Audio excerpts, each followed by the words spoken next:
breaks tonight?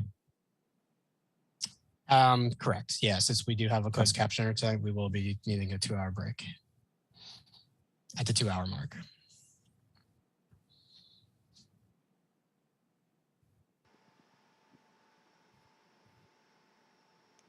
At this time, I'll ask that the screen share stop and that commissioners please turn their video cameras on.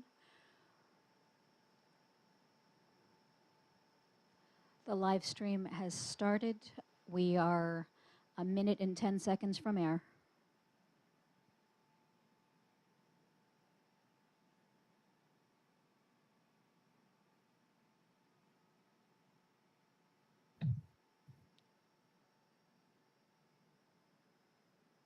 Mike, Chris, just looking right now, it looks like we do not have quorum.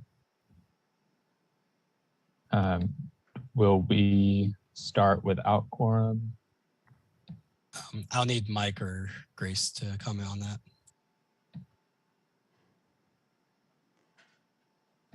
You 30 seconds to air.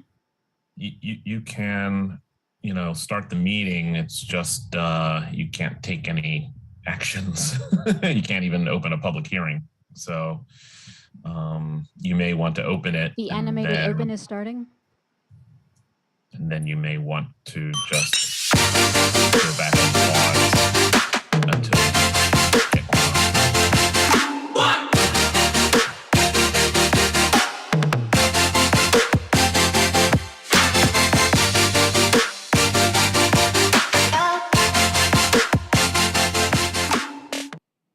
Chris, are we live? You're live. Thank you. Good evening. Welcome to the February meeting of the Durham Planning Commission. The members of the Durham Planning Commission have been appointed by the City Council and the County Board of Commissioners as an advisory board to the elected officials. You should know that the elected officials have the final vote on any issue before us tonight. Tonight's meeting is being held virtually using the Zoom virtual meeting platform. In this virtual meeting platform, public participants do not have any ability to talk or be seen on video by default. To maintain meeting decorum and a discernible record of the meeting, the chat function has been disabled. Speakers will be given the ability to speak at the appropriate time in the meeting. If you have pre-registered, your name will be called for you to make your comments, just like in an in-person public hearing. If you called in before the meeting started and staff was able to get your information, your name will also be called to speak at the appropriate time as normal. You may also call in during the meeting tonight by dialing 1-301-715-8592. If you call in during the meeting, you will need to wait until the public hearing you are interested in starts. After all of the pre-registered speakers have shared their comments, I will ask if there's anyone else wishing to speak. At that point, you will need to digitally raise your hand by pressing *9 on your phone. And when recognized, state your name and address and make your public comments. Finally, all motions are stated in the affirmative. So if a motion fails or ties, the recommendation is not favorable. Thank you. And looking around, okay, we have quorum now. So Mike, I'm gonna go ahead and ask for the roll call. And Mike, before you do roll call, I do know that Commissioners Baker, Batista, and McIver will not be joining us tonight. So we'll need to do excused absences for them. Yeah, can we go ahead and have the roll call? Okay, thank you. Amendolia. Here. Baker, no. Batista, no. Busby. Here. Cameron. Here. Cutright. Here. Durkin. Here. Harrod. Here. Lowe.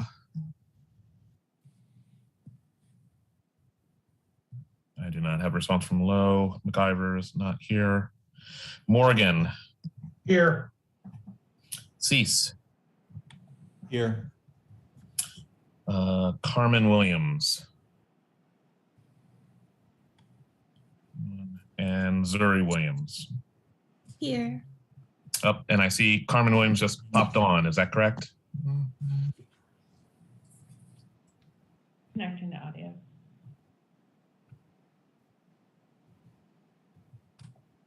Carmen Williams, you're here? I'm here. Sorry I'm late, guys. Excellent. All right, so there is Commissioner Lowe. I did not get a message or anything from Commissioner Lowe, but I did get correspondence from Batista and MacGyver, and Chair Amendolia, you also said you got, and maybe I'm overlooking it, correspondence from Baker. So you want to handle the excused absences or handle it later when we know about Commissioner Lowe, that is your prerogative. Sure. I'm going to say let's go ahead and do excused absences now, and if we need to return to Commissioner Lowe later, we will. Want to try and front load as much as we can. So I would take a motion at this time to excuse Commissioners Baker, Batista, and MacIver. Yes, Chair, I make that motion to excuse the 3 commissioners that you mentioned. I second Commissioner Cameron. Okay. Moved by Commissioner Morgan, seconded by Vice Chair Cameron. May we have a roll call vote? Amendolia, Yes. Busby, Yes. Cameron, Yes. Cutright, Yes. Durkin, Yes. Harrod. Yes. Lowe is not here. MacGyver's not here. Morgan, Yes. Cease. Yes. Yes. Thank you. Carmen Williams Yes. and Zuri Williams. Yes.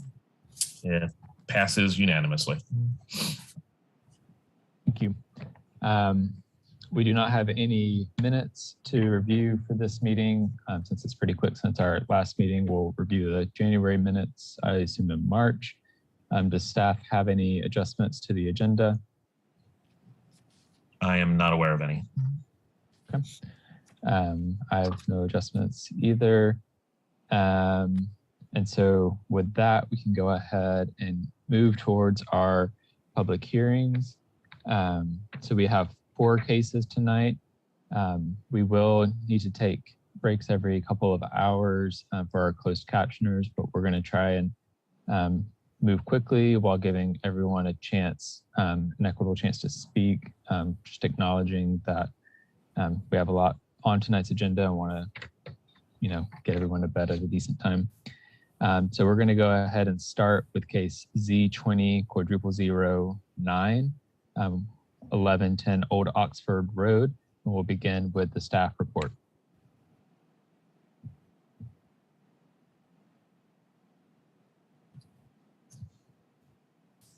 Good evening. Can everyone hear me? Hi. I apologize. I was having some internet issues before. My name is Leah Larkins with the Planning Department. This request is for zoning map change Z2000009, 1110 Old Oxford Road, has been received from Tim Sivers of Horvath Associates for one parcel located at 1110 Old Oxford Road, totaling 4.491 acres. The site is within the county's jurisdiction and in the suburban development tier. There is an associated annexation case which proposes to bring this parcel into the city boundaries. The applicant proposes to change the zoning designation of the site from residential suburban 20 or RS 20 to commercial general with a development plan or CGD to allow for the construction of up to 8,000 square feet of commercial building area.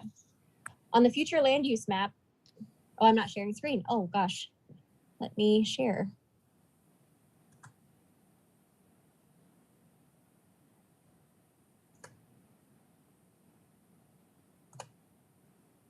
Okay. Can we see now? Okay. And I will go here. Okay. The applicant proposes to change the zoning designation of the site from residential suburban 20 to commercial general with a development plan to allow for the construction of up to 8,000 square feet of commercial building area.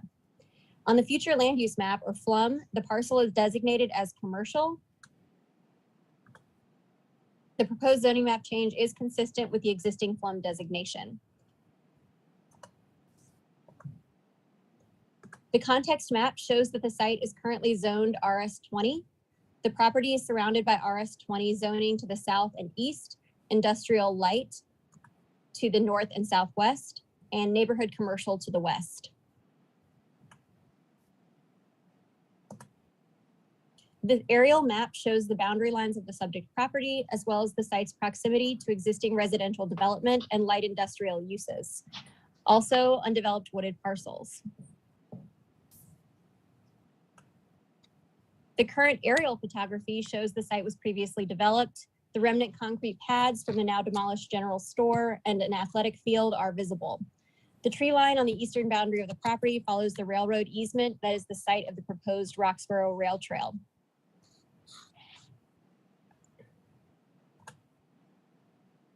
The development plan associated with this rezoning prohibits residential uses, bar and nightclub uses, and indoor firing ranges on the parcel. The plan also includes pedestrian, bicycle, and roadway improvements, including additional asphalt on Old Oxford and Hamlin roads for a bicycle lane, construction of site access and turn lanes, and construction of a median and/or driveway island. Finally, the plan includes design commitments such as interconnected buildings with sidewalks and crosswalks, additional off-site sidewalks and crosswalks to ensure connectivity, and architectural design elements. An engagement meeting for this project was held prior to the adoption of current neighborhood meeting requirements. Questions from community members in attendance centered on utility connections, traffic, sidewalks, buffering, and the preservation of the Cattsburg General Store.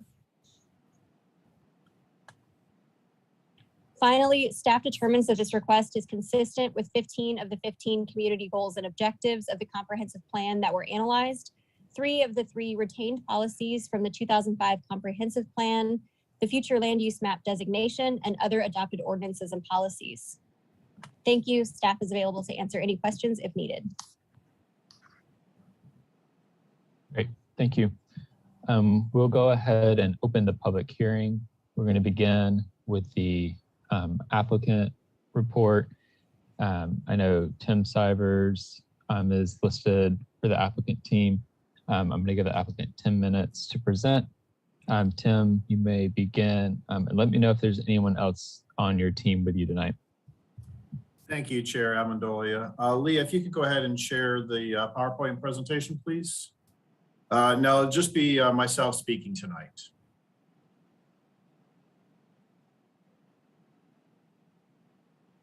Perfect, thank you. Good evening, Chair Amendolia, members of the Planning Commission. I'm Tim Sivers. I'm here representing the landowner, Fowler, for this proposed rezoning of 1110 Old Oxford Road. Next slide, please.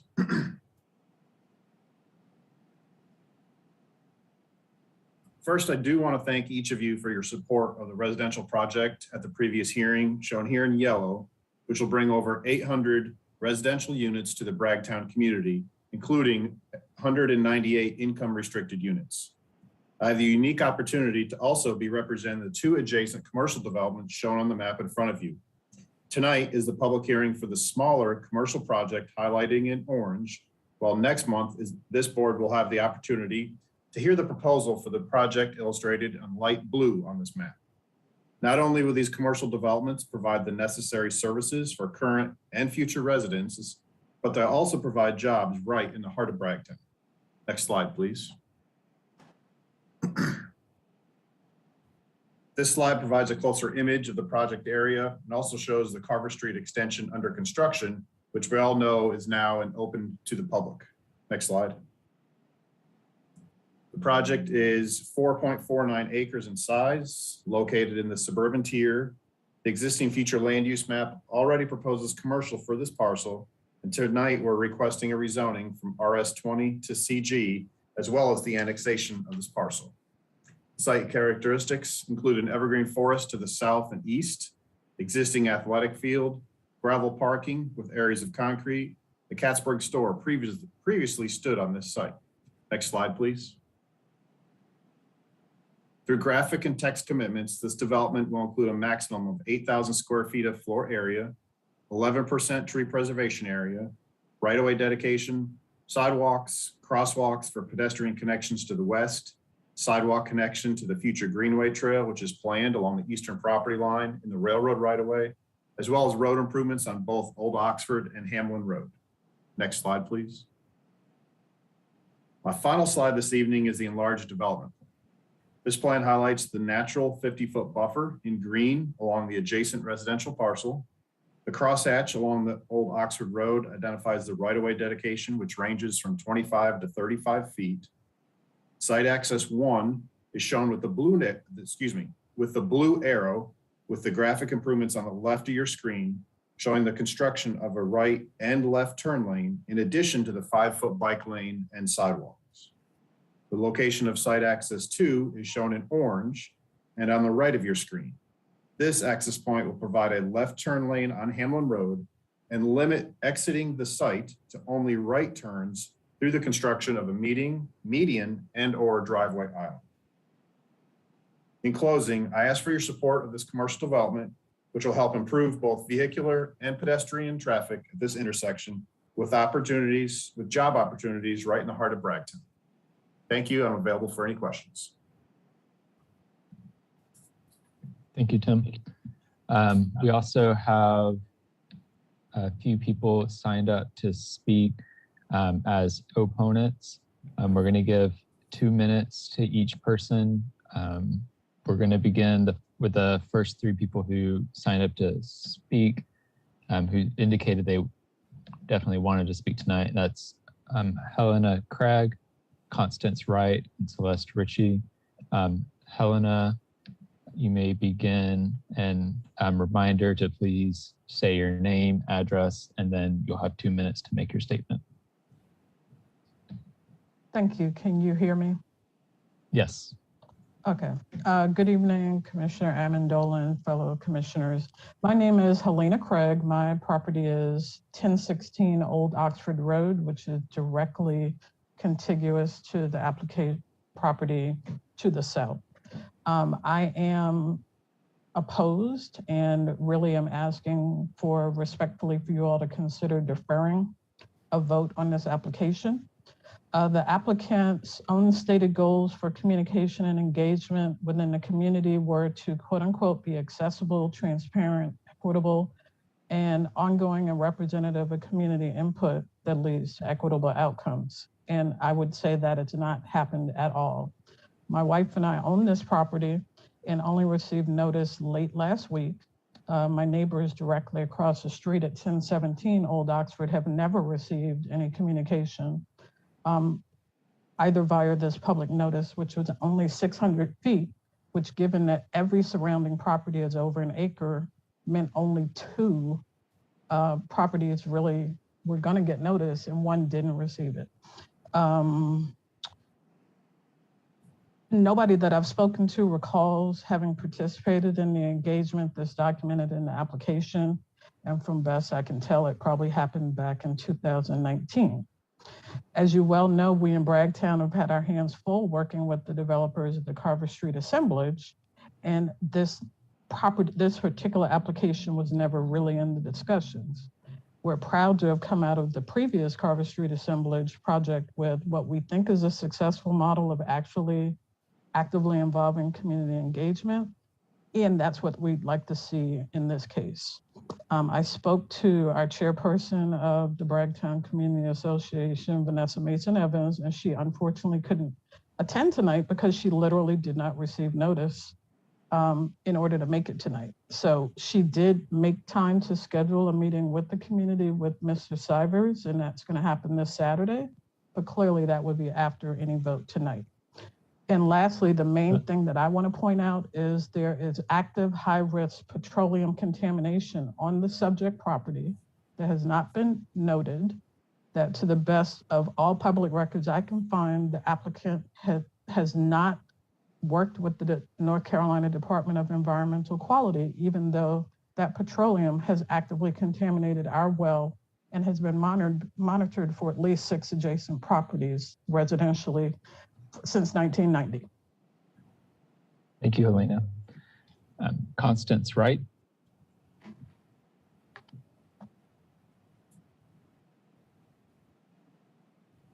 Good afternoon. My name is Constance Wright, and I live at 2605 DeMille Street. And I am also asking for the Planning Commission to delay the approval of this rezoning of the property, because what it is reminiscent of how we first learned about the Carver Street assemblage a couple of years ago, and the full-on scale that they were planning on building all the houses without much community input. So I am joining in and asking for a delay in the approval of this property because of the rezoning of this property, because of possibly the full impact of what they are planning on building there. Like Ms.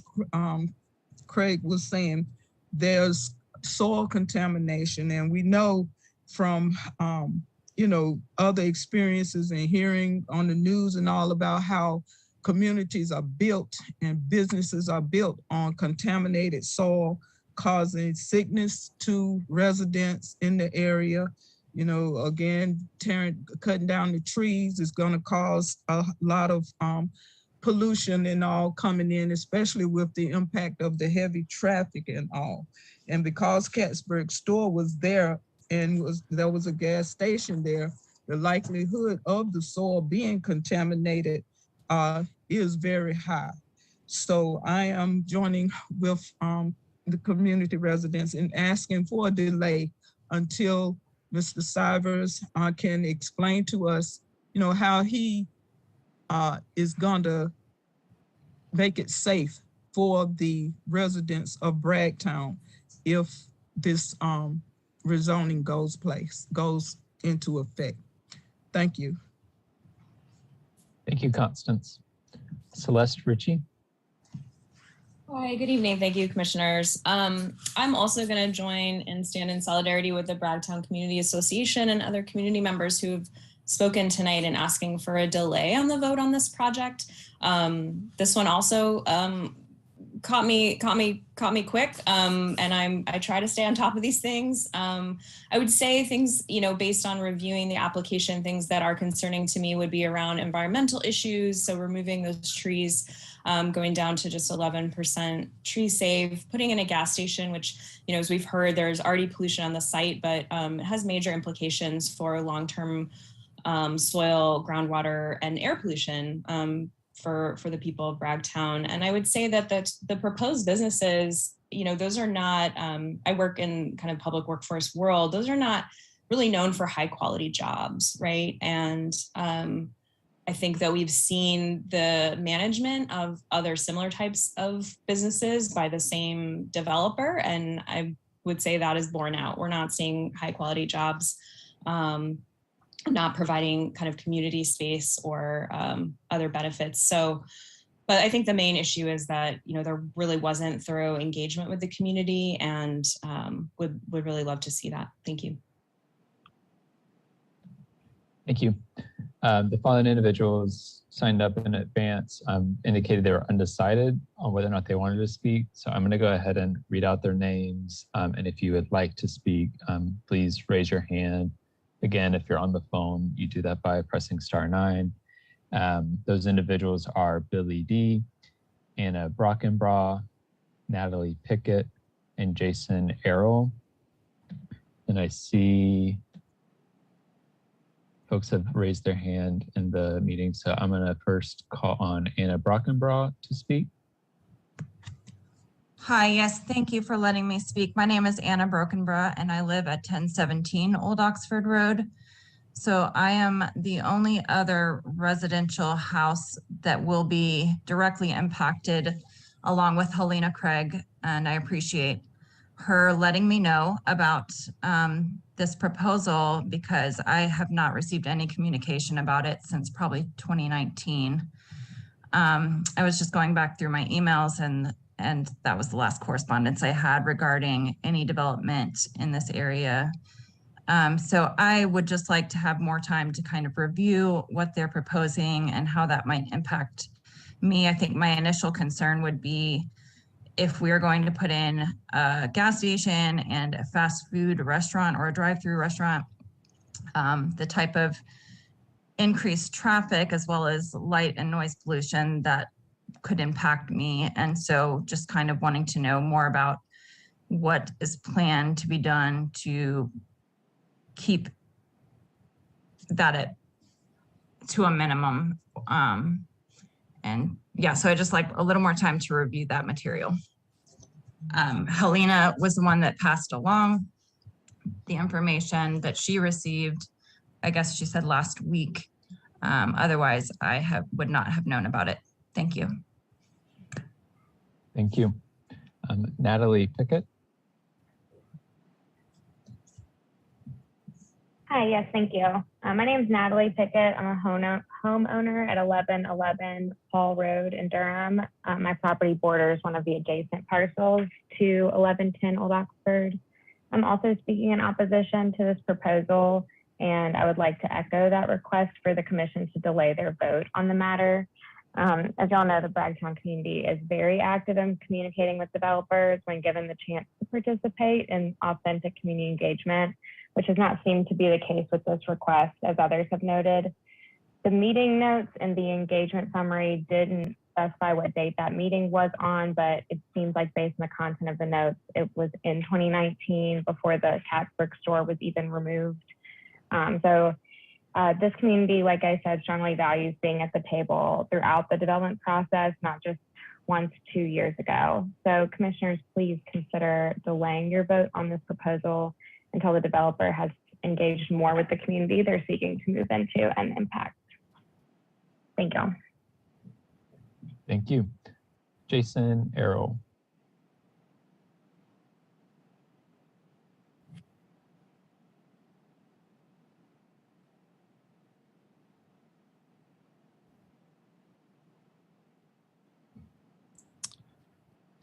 Chair, this is Chris Peterson. Can you hear me? Oh, yeah, there we go. Thanks. Sorry. Appreciate you giving me a chance to speak. Good evening, commissioners.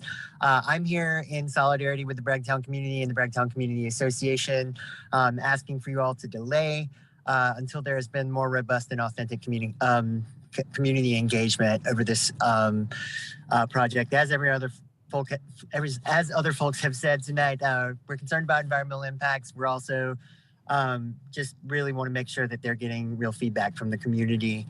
So I'm just going to leave it at that, and that I'm here in solidarity with that group. Thank you so much. Thank you. Are there others who would like to speak at this time? So please indicate by virtually raising your hand. And if you're on the phone, you do so by pressing *9. Okay, seeing none, I'm going to close the public hearing and open it up for comments and questions from commissioners who would like to start.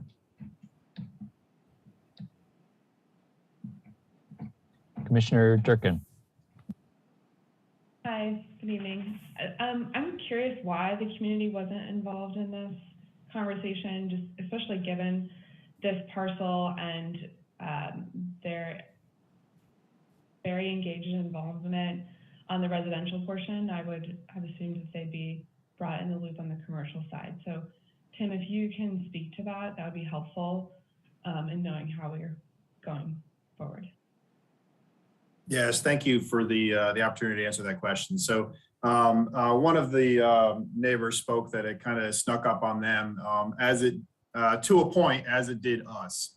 Over the last year, we have, in my office, we've really been concentrating on that residential piece to make sure that and I believe it was Commissioner Busby that I mentioned this to a couple days ago when we met, that we really wanted to concentrate on that and make sure we got that correct. Then that one was originally scheduled for the beginning of January, and that 2 or 3 week delay really impacted the ability to have good communication with the neighbors right prior to this meeting. So I was able to speak with the president, with Ms. Vanessa Evans, last week, and had a meeting with her, explain the project. And I'm not going to speak for her, but she wasn't able to be here tonight. But I have no problem delaying and look forward to the ability to work out some of these items.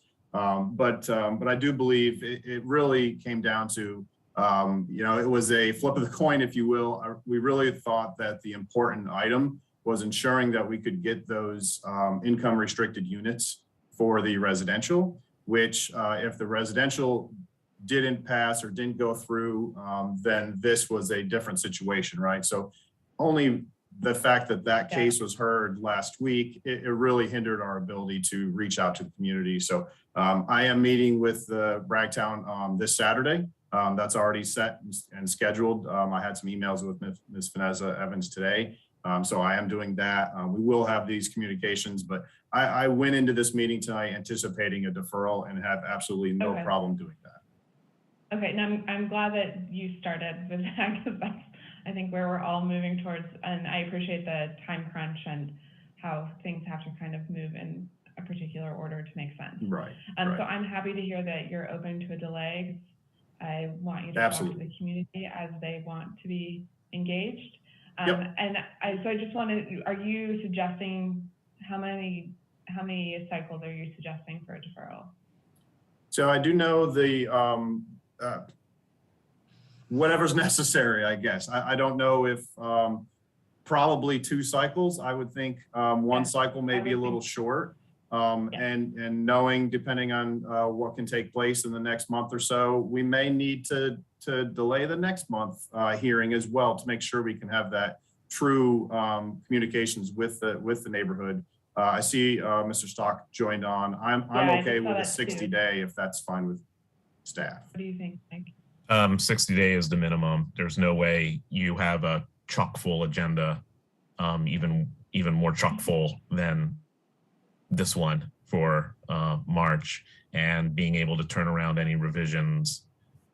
Even at that point, it would be a minimum of 60 days, if not just going for 90. Okay. Can I ask Ms. Constance Wright if 60 days seems sufficient as her being a representative of the Bragtown Community Association?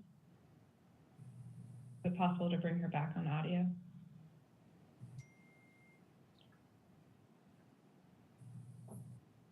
Or Ms. Craig?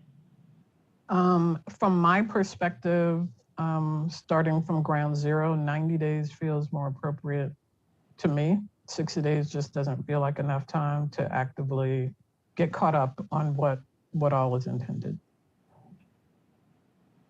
And I will, defer that to Ms. Craig, because I'm no longer the vice chair of the Bragtown Community Association, so I wouldn't feel comfortable in answering that. But I think so yeah, that'll be fine. Thank you both. I'm going to just step away from commenting. That was it. Thanks. Michael, do you want to say any more on that? Yeah, and I'm sorry, I probably should have prefaced this before, but even saying 60 days is not really a true 60 days, because there is work involved ahead of time to get this onto an agenda. So it's really more, it's more half of that. So if there is going to be true engagement and discussions and time to let that happen and back and forth, 90 days is probably what you're going to need to consider. Tim, I would love to hear your thinking on 60 versus 90 based on this conversation. Yeah, I'm Tim Sivers again. Yes, absolutely. I'm fine with 90 days. I definitely want to have the time to make sure we can have that community involvement, as well as make sure staff has their time to prep and notifications and all that stuff. So 90 days is acceptable to me. Okay, thank you, Tim. So I would just acknowledge first, from a process standpoint, if we choose to go a 90-day extension, that means when this case comes back to us, we will have to vote that night. If we did a 60, we would have another chance to defer. So I don't know if there's a major preference between those two, but just wanted to state those options for the record. And it seems to me, the way this discussion is going is we're headed towards likely doing a continuance for at least 2 or 3 cycles. And so I welcome commissioner comments because this is a great time to state your concerns and for the record and for the applicant to consider as well. But also just want to keep in mind that this is likely going to be delayed. So I'm going to call on Commissioner Carmen Williams next. Thank you very much, Chair Amendolia. First of all, of course, I agree with the lack of community engagement and how that has resulted. I also had some concerns because this is removing a play area, desolate or not, that was already there. And we have community concern about whether or not the children will have somewhere to play and something to do in this area in an effort to, I guess, create jobs for the Bragtown community with this 8,000 square foot facility. And I have questions in terms of the type of tenants that will be brought to this area. I know that we see that there won't be certain things there. However, I think that this is an opportunity to provide an outlet of more recreation for the youth and the community in that area, since a park or at least a baseball field is being removed. I also have concerns about bringing this 8,000 square foot facility to this area, given that there is an almost completely vacant commercial area on the corner of Roxborough Road and Old Oxford Road that is losing tenants daily, which is massive in size. And when we go from brown fields to green fields to black fields, I'm just trying to figure out why this is necessary when there's a development not too far from it that's not being utilized. So those are my concerns going forward. However, if there's an opportunity to delay, I'm all for that. Thank you. Thank you, Commissioner. Commissioner Harrod. Thank you, Chairman Amendolia. Tim, I'm just curious. Thank you for being willing to delay this, by the way. I'm just curious. I know you do your research well. Is there, in fact, a designation of this being contaminated soil on this site? Yes, there is. It is contaminated from previous gas stations, and we'll dig into that a little bit further. But it is, yes, that is correct. Okay, so I mean, is that being taken care of on the state level? So there's current monitoring wells on the site that are being monitored annually, just like a standard previous gas station location. But the tanks from that gas station 20, 30 years ago are no longer there. Okay, thank you for that input. As far as 60, 90 days, if the community prefers 90, I guess I'm in favor of that.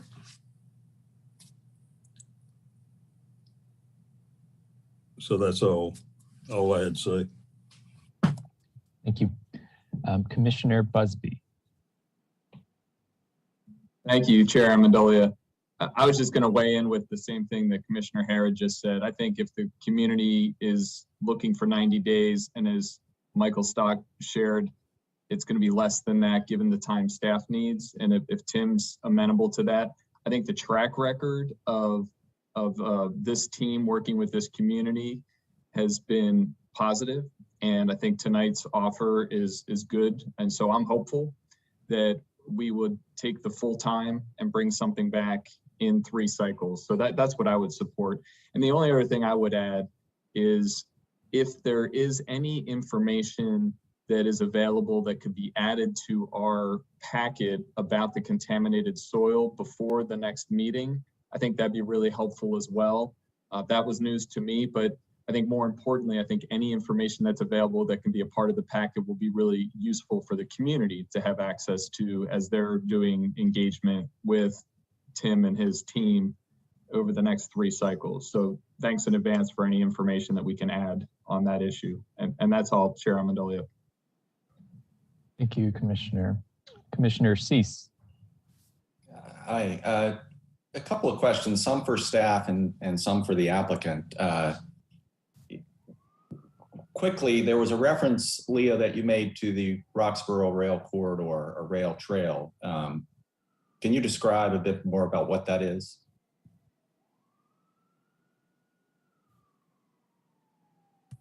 Sure. Ooh.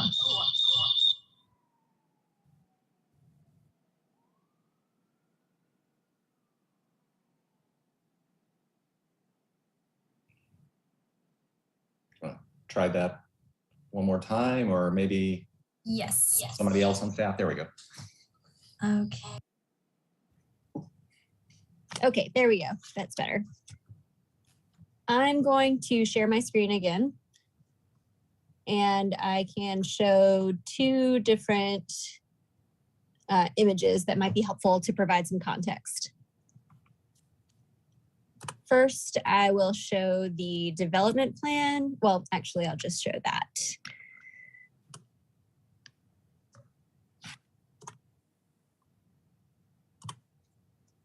Okay, so here we have the proposed conditions on the development plan. You can see the railroad right-of-way, 100 feet in width on the eastern boundary of the property. And then this is the location of the proposed Roxborough Rail Trail following that old railroad easement.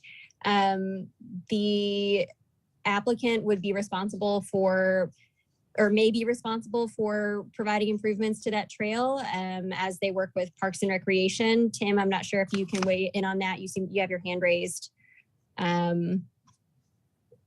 Here. Tim, I'll switch over to you if that's okay. Yes, that's fine. So thank you. And I'll lower my hand for now. So we did work those details out with Parks and Rec during the review. And they stated that the sidewalk connection along our frontage over to the trail allows for that connection for the future Greenway Trail.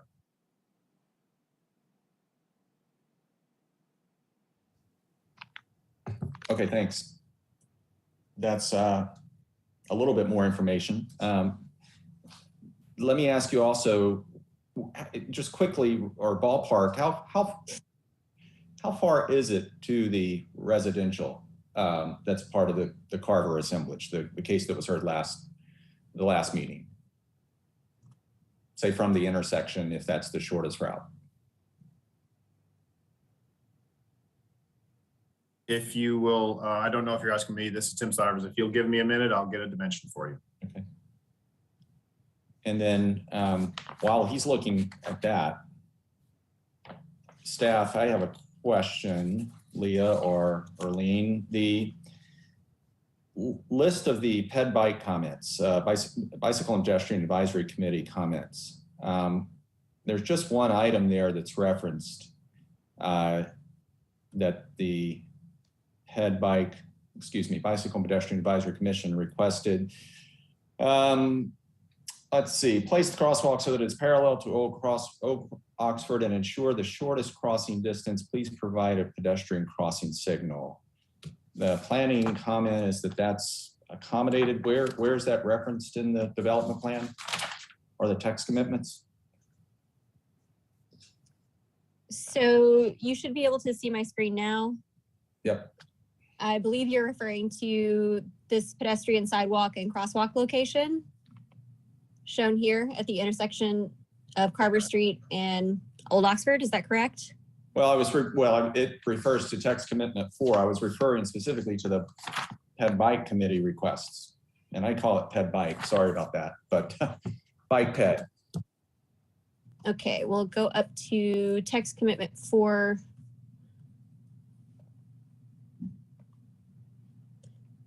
Prior to the issuance of a certificate of occupancy, in addition to UDO required sidewalks, additional sidewalks and crosswalks per City of Durham and NC-DOT standards shall be provided on Old Oxford Road at Hamlin Road as shown on sheet D100.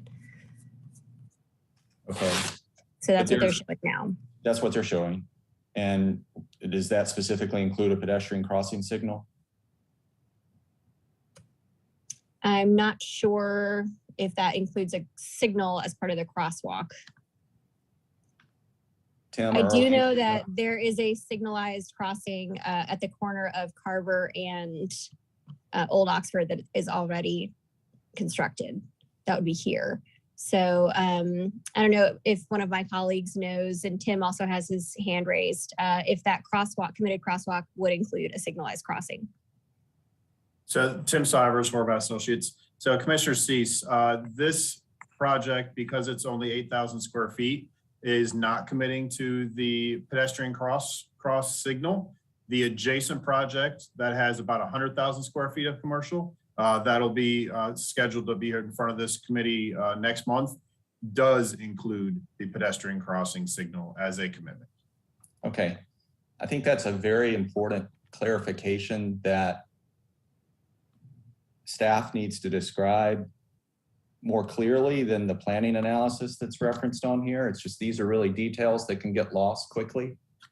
And if it's dependent on another project, I'd prefer to see that referenced in either the applicant's comments or the staff comments. If you look at the attachment 8 in our packet, the applicant response says, see the revised cover sheet and text commitment, and the planning analysis says this comment has been satisfied. But there's nothing in the text commitments of this project or the cover sheet of this project or the development plan of this project that addresses what the bicycle pedestrian in a committee suggested. So again, if I'm missing something there, by all means, correct me, but I haven't seen it. And so I'm hopeful that when staff says something's been addressed, that it's addressed.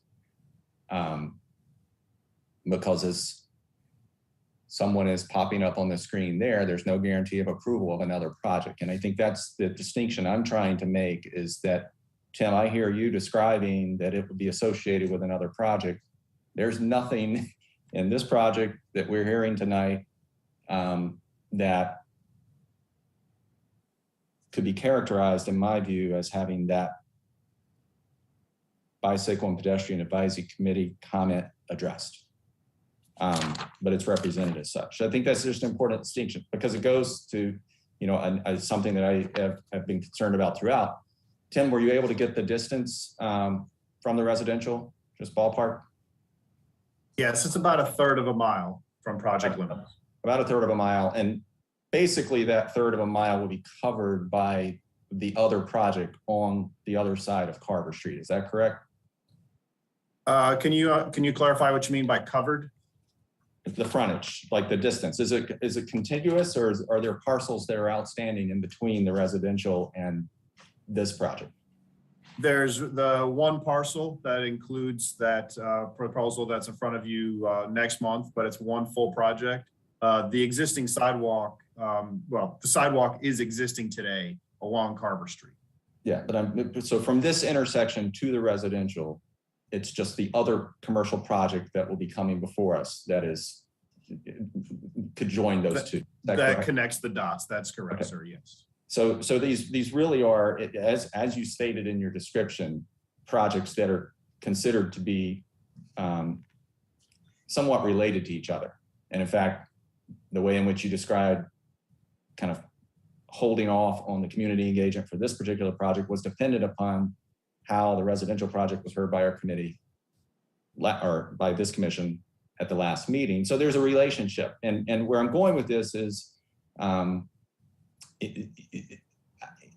the provisions for sidewalks as referenced here are defaulting essentially to NCDOT standards.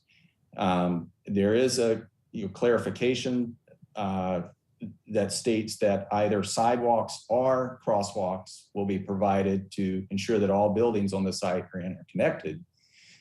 But it doesn't say anything about whether that crosswalk extends across 100 feet or 120 feet or 60 feet of gas station, service station, access aisle type areas, a crosswalk that none of us on this call would find ourselves comfortable in. There's nothing that speaks to protecting these crosswalks in a way that, in my view, is consistent with elevating the needs and desires and wants of the current residents of Bragtown or of the future residents of the Carter Street assemblage, especially if there are 198 units that are income restricted, 800 units overall. That will be a residential neighborhood where there will be presumably children, there will be teenagers, there will be 12-year-olds, there will be seniors, there will be people that will walk. And it doesn't matter if this is a fast food station wrapped in a fast food restaurant wrapped into a gas station, this will be a destination. And so what I would encourage you to do, Tim, and what I would encourage staff to do is to be far more cognizant of the ways in which the people who will arrive at this place on foot will navigate both the street crossings and the internal site.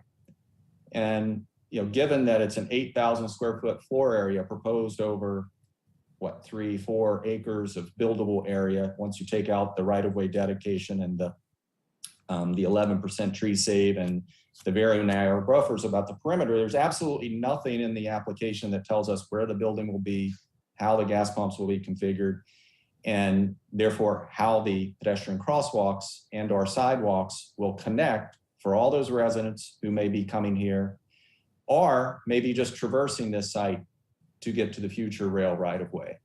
And so I think that it's not necessarily, Tim, your I'm not placing fault on anything that you brought forward to us. I think this is a much larger question in terms of how both planning staff, transportation staff, the community at large, and our commission speaks to these issues more comprehensively, especially with a consideration of who's going to be living here in the future. And so with that, discussion of 60 days, 90 days is it's inconsequential to me. What's more consequential is whether the development plan is sufficiently identifying information to give comfort and clarity around these types of concerns. And I'll just close by saying those concerns, to me, from an engineering perspective, from an architecture perspective, it's about the health, safety, and welfare of the general and public. And nothing could be more important in terms of ensuring that there's equity in accessing even the uses that are proposed. It's not just a gas station, it's more than that. It's a destination for these residents, particularly people who may not have easy access to a car. So with that, I'll stop, but thank you. Thank you, Commissioner Cease. Erling, I noticed you raised your hand and wanted to give you a chance to respond or provide any insight on Commissioner Cease's questions. Thank you. Erling Thomas, Transportation. I did want to clarify that while not expressly called out on the development plan, the city would require pedestrian signals to be installed for the crosswalk at the signal. And that would just be a part of the normal design. So it wouldn't necessarily need to be called out as a element on the development plan since it would be required. Okay, that's a hugely important clarification. And I appreciate you adding that, Erling. A question, though, is that seems at odds with what the applicant was saying, is that it would be required as part of the future parcel. Or you're saying that it would be required as part of the larger project, not as part of this project? As a part of this project, if the developer commits to installing the crosswalks at the signal, that would be a requirement of safe accommodations in that signal design. Okay, thank you for clarifying that. You're welcome. Thank you, Erling. Commissioner Morgan. Thank you, Chair. I had a question with regards to the other case that we are going to have next month, or at least scheduled for next month. Would it make sense to delay that one 2 cycles and bring them both in together? I mean, given that there seems like there's some, interconnectivity that they're trying to plan here. I guess I could ask it to staff first, or then ask it to Tim to see if they're willing to do that. Michael Stock with the plan department. That case, we did inform Tim that case was tentatively scheduled for the next meeting. It has not been officially put on the agenda. It is going through agenda review and all the fun stuff that we do in preparing for agendas. So there is no need to do any continuance if Tim, as the applicant, wants to hold off on that case moving forward. It just will not be put on that agenda, and it would actually make sense that he has discussions about both projects at the same time with Bragtown and not get hung up on a continuance cycle for that second project. But that is up to we haven't finalized that case is ready to go, but it is in preliminary stages for consideration for next month. So I'll pass that question over to Tim. Commissioner Morgan, thank you. I think, anyways, I was thinking the same thing as the community members were speaking. So yes, absolutely. I had already actually wrote myself a note to email Mr. Stock tomorrow morning and request that same thing. I believe that's a great idea. Yeah, absolutely not a problem. So I will work that out with planning staff over the next couple of days, but it would be best to have those both come through the 90 days from now, whatever that date, so be it, for that hearing. That's great. You don't have to email me. I got that right now. Perfect. And I think that makes sense, and that'll alleviate the planning committee, one item from the planning commission's next meeting agenda. Okay, great. Thank you. That's what I had. I yield back. Thank you. Would anybody else like to make any comments or ask questions before? Okay, I'm going to briefly recognize Helena Craig. Give her a second to ask any clarifying questions. I see she has her hand raised. In light of the last bit of conversation and recognizing what I heard from you earlier, that if it was a 60-day deferral, there would be an opportunity to defer again, I think I would feel hard about trying to get to resolution on 2 projects in 90 days. So, and I say this not knowing exactly how the process works, but I definitely heard you that if there was a 60-day, it could be deferred again. Sure. So I recognize y'all's knowledge on that. Yeah. So what will happen is this case, we have to make a decision on this one within 90 days. The second commercial case, we will have to make a decision on it within 90 days of when it first comes to the Planning Commission. So presumably, based off what Tim and staff and commissioners have been discussing, this will be coming back to us in May. And that would be the first time we would see the second commercial development, at which point we would have an extra 90 days of time that we could continue it if that other case was not settled in that time. Helena, does that provide more comfort to you? Yes, I think that feels more manageable. Thank you. Yeah. Tim, I see you have your hand raised as well. I'll give you one last moment to speak, and then we're going to move forward.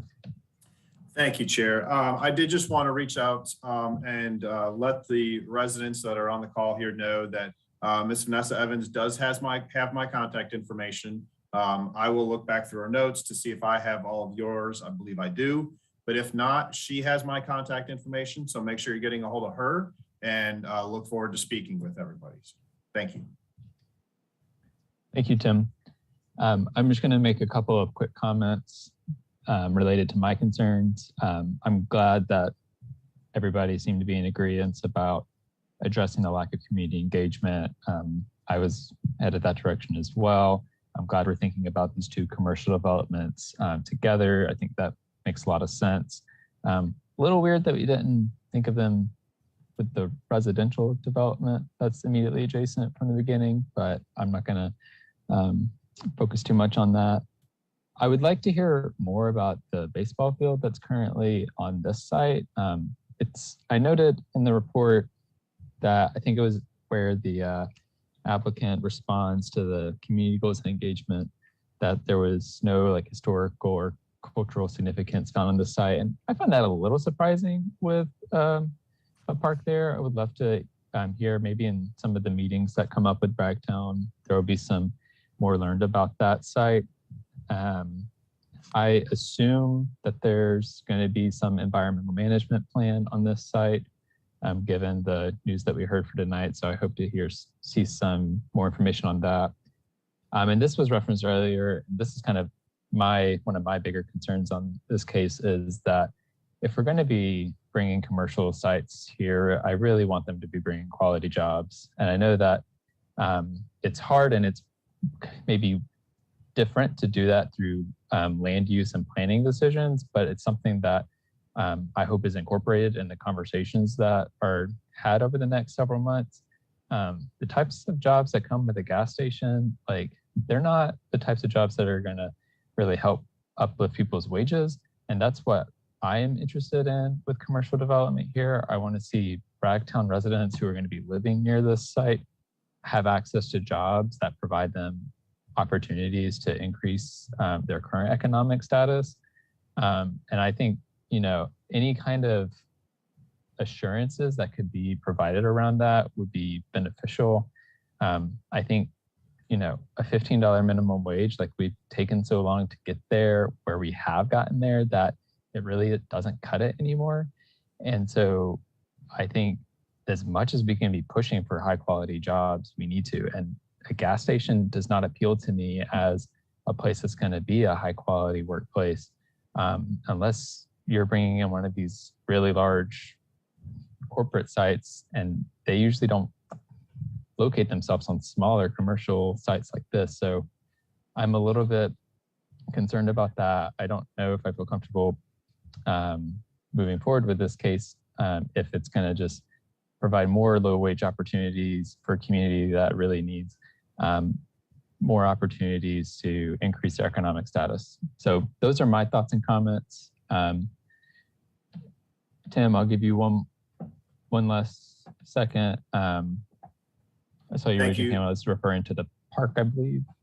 Yes, exactly. I will provide some more information about the jobs and how, this is a rezoning for commercial. Yes, the current owner is a family fare developer. So the likely use is gas station, but it is a commercial zoning. So there is a potential for him to not build a gas station here and sell it. And it could be any commercial use. So please keep that in mind as you're considering this project over the next 90 days. Those family fare are franchise owned. So there is the opportunity for locals to come in and own that and operate it. And those franchisee owners have full control over the quality of the wages that are paid. Family fare itself does not have any control over that. So providing tax commitments in that are very difficult. I will note that you talked about them being local. They are a local company. Their office is housed right here in Durham. But they also do require that the franchise owner lives locally.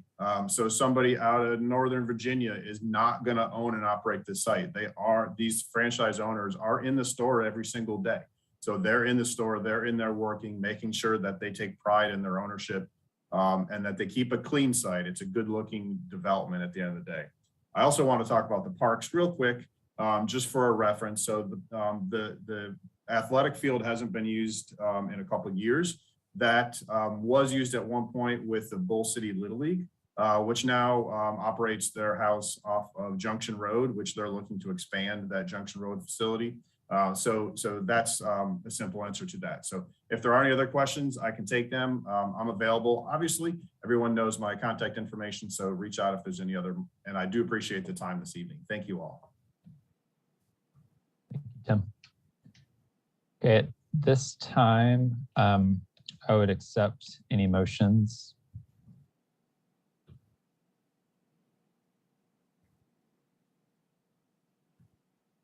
Commissioner Busby. Chair Amendolia, I would make a motion for a 3-cycle delay on this case. Second. Or continuance. Moved by Commissioner Busby, seconded by Commissioner Cutright. Is there any discussion on the motion? And may we have the roll call vote? Yes, and just for clarity, that would be for the May, let me look up the calendar quickly, the May 10th meeting. Okay. So for the vote, Amendolia. Yes. Busby. Yes. Cameron. Yes. Cutright. Yes. Durkin. Yes. Harrod. Yes. Lowe. Yes. Morgan. Yes. Cease. Yes. Carmen Williams. Yes. And Zuri Williams. Yes. It passes unanimously. Great. Thank you all. Thanks, Tim, and thanks to the community members that showed up to speak on this tonight. Next, we're going to move forward to case Z2100004 Triangle Veterinary Clinic. And we'll begin with the staff report.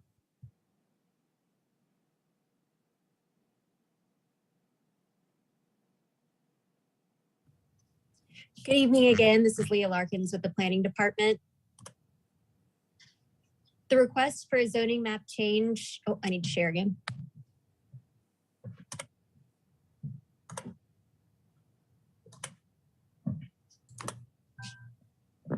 Okay.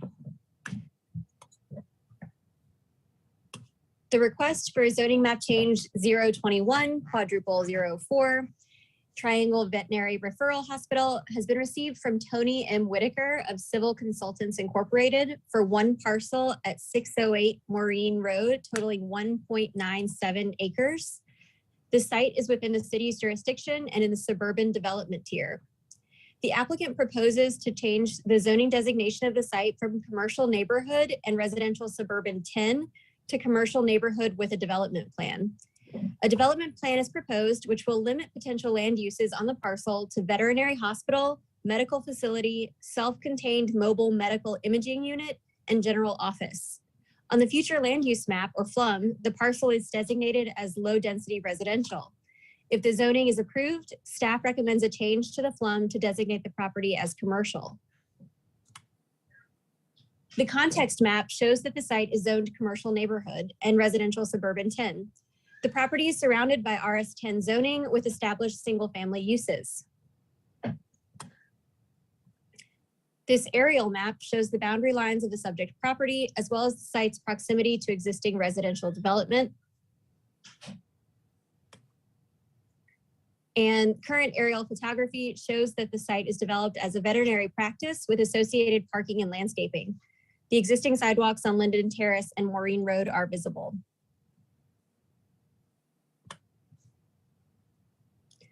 The development plan associated with this rezoning limits the uses permitted on the property and commits to new building, parking, and landscaping improvements. Text commitments include a limitation on the commercial neighborhood uses, the construction of a perimeter buffer, and a prohibition on outdoor animal containment. Pedestrian, bicycle, and roadway improvements, including the dedication of right-of-way along Maureen Road for a future bicycle lane, and design commitments including height limitations, building floor area limitations, an enclosed walkway between the two structures, the screening of a mobile medical imaging unit, and a combination of facade materials. A neighborhood meeting was held in accordance with UDO requirements on October 5th, 2021. 4 community members were in attendance. There was one comment made on this case through Social Pinpoint. A self-described proponent of the project stated, "I think the CN zoning will hopefully drive more development west of 15501. Would like to see less residential suburban zoning west of 15501. Finally, except for the FLUM designation, staff determines that this request is consistent with the community goals and objectives of the comprehensive plan that were analyzed, 3 of the 3 retained policies from the 2005 comprehensive plan, and other adopted ordinances and policies. Thank you. Staff is available to answer questions if needed. Thank you. We're going to open the public hearing and begin with the applicant presentation. I see Randy Herman and Tony Whitaker signed up with the applicant team tonight. I'm going to give the applicants 10 minutes to speak, and please let me know if there are other members of your team here with you tonight.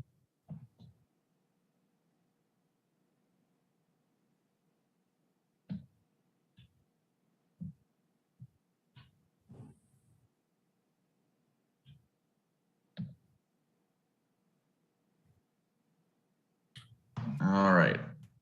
Can you guys hear me? Yes. Okay.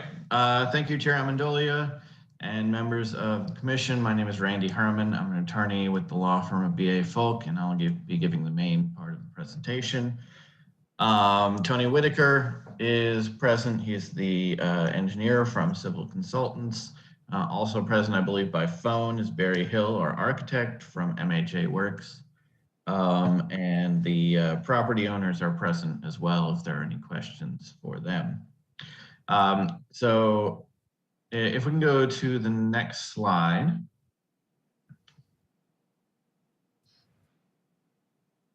Again, this is the parcel of property is 1.97 acres located in a mostly residential area. If we can go forward to, I believe.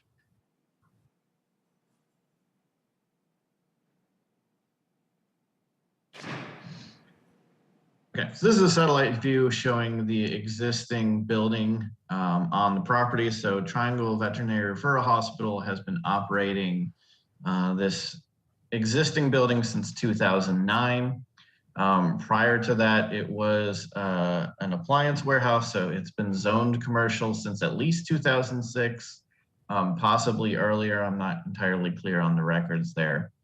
And if we can go, I believe the next slide shows the zoning. The main reason for this request is that the current zoning of the property is split. So as you can see, there's this neighborhood commercial zoning, which follows, looks like the property lines of an old lot that was a prior division of this lot. So kind of the central part of the parcel on the corner is zoned commercial, and the other two portions of the property are zoned RS10. And so this split zoning has created some limitations on the property. And so the idea is to rezone the entire parcel to neighborhood commercial, and in connection with that, to have the city approve a development plan that would give the property owner and also the neighbors some certainty about what future uses of the property will look like, and then to expand the structure beyond the existing one-story building to add some additional facilities. One thing to note is that this is a veterinary referral hospital. So this is not like your neighborhood vet that has local customers just kind of drop in. This is a facility that is specifically for referrals for intensive treatment or additional evaluations. So they do things like MRIs that would not be available at your local vet. And so if you bring your pet into a local vet and there's an issue that requires evaluation or treatment beyond what they can handle, that's when it gets referred to this facility. And so that does have some impact on the extent to which the use of the property for this use has impacts on surrounding neighbors. If we can go to the next slide. So this is the development plan that is being proposed in connection with this rezoning. So you can see the existing building kind of at the center of the property there. On the west side, there is the intent to construct an additional, so there's an existing one-story building. The intent is to construct an additional two-story building. The current building is a little under 13,000 square feet. And one of the text commitments that we have committed to in connection with this development plan is a total of 19,000 square feet maximum.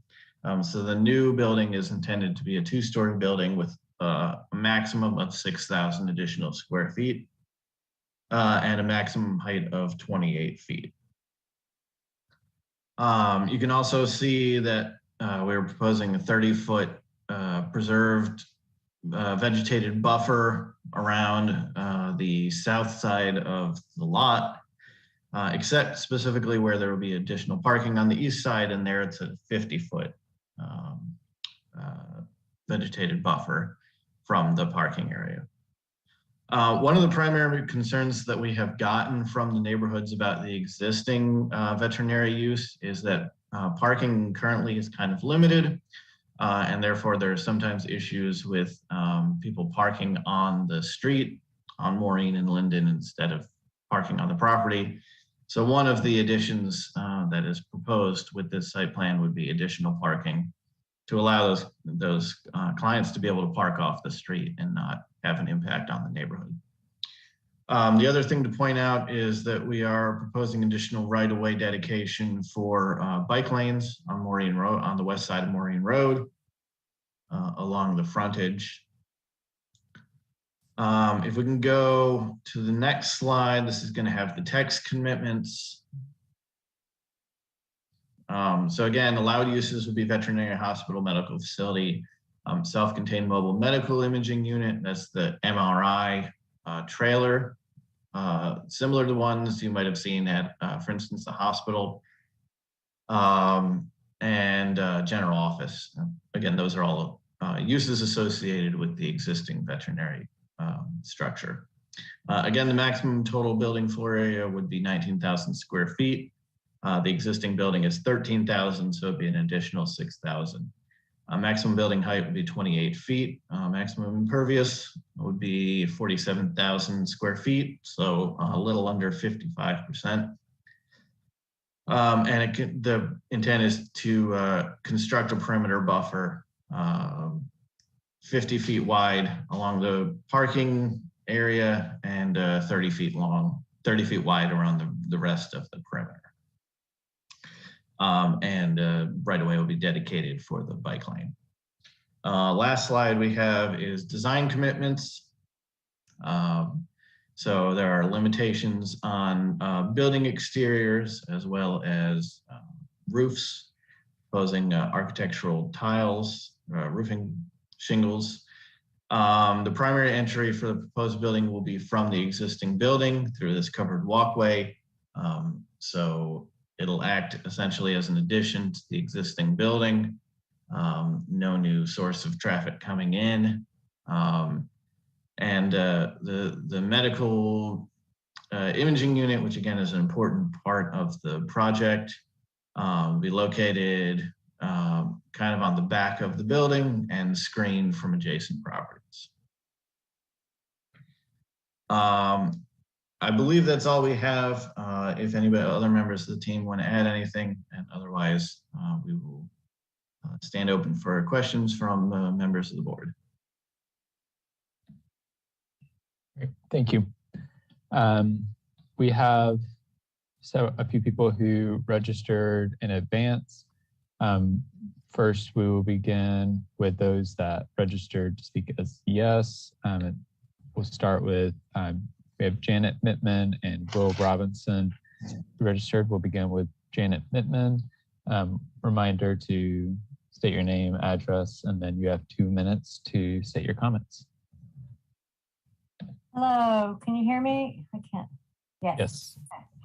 So thanks to the commission for providing this forum for sharing my comments. However, I had not planned to say a lot. And although that has changed, I must admit that I do not feel fully prepared for this meeting. And I mention this to explain why some of what I am about to say concerns questions that could have been raised sooner. But I will explain that as I thought more about the meeting, I realized that the history of the structure that is now the Triangle Veterinary Referral Hospital in our neighborhood, which I will refer to going forward as the Vet Hospital, has been a source of stress and discouragement. And then as a consequence, those of us who have been concerned about it have basically settled into a resigned sadness and avoidance about the whole issue, myself included. Hence the delay in planning for this meeting. I know it's weird to bring up an emotional consequence in a meeting of this nature, and I realize it is not the normal language of a zoning variance discussion. But as a psychotherapist, I actually think the emotional impact is a profound consideration. And I believe there has not been a more organized community response for exactly those reasons. But I have heard a lot of concerns and oppositions from neighbors about this proposed variance, but we have not had the kind of needed discussion that would create a unified position. I'd also like to point out that this entire rezoning application has taken place during the pandemic, and as a consequence, for obvious reasons, the community has not been able to fully come together sooner in a way that would have happened otherwise. Of course, you know, there was a way for us to have done so. So it's not just the health logistics at play, but a general overall malaise that I see in basically everyone I know, as well as all my clients. Again, I know that's weird to talk about that, but I don't think the pandemic issue is irrelevant here.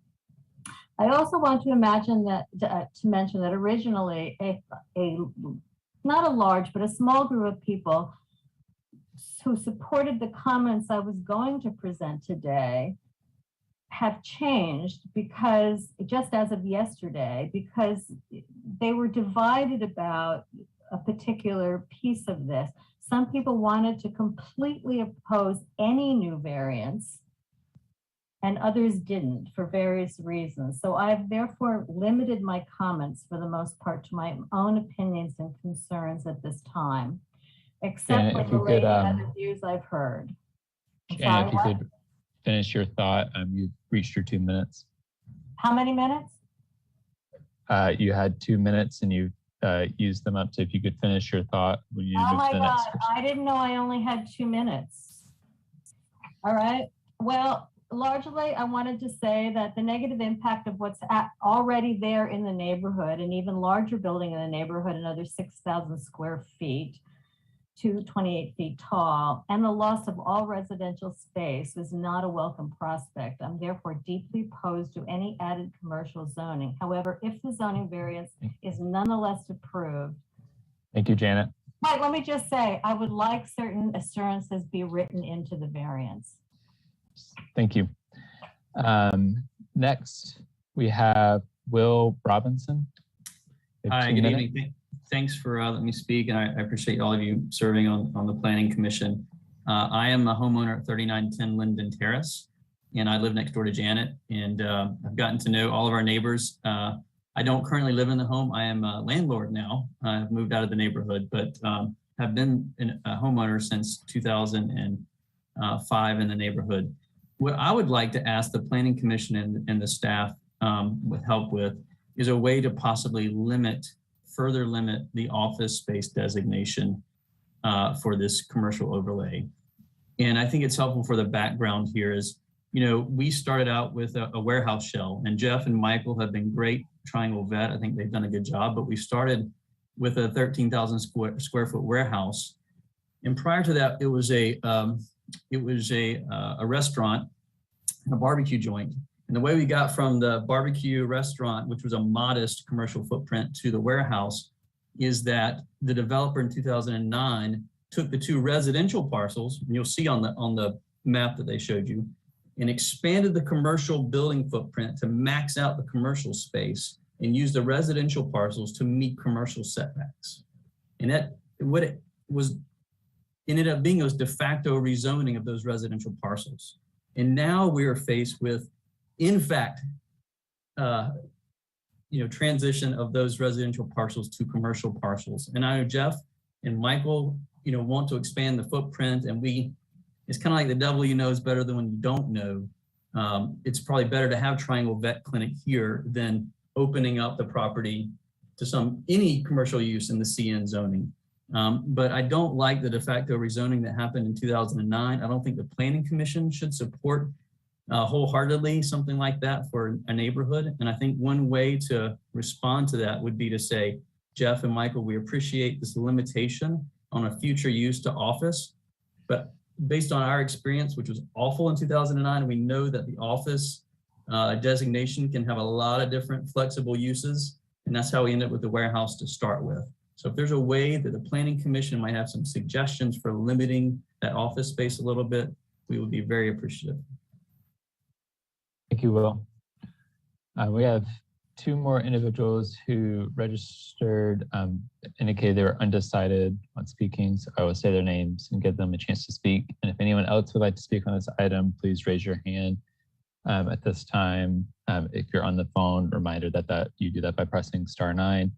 The two individuals that registered were Cecilia Eichenberger and Candido Cassiolari. See, Cecilia has raised their hand. Cecilia, you have 2 minutes.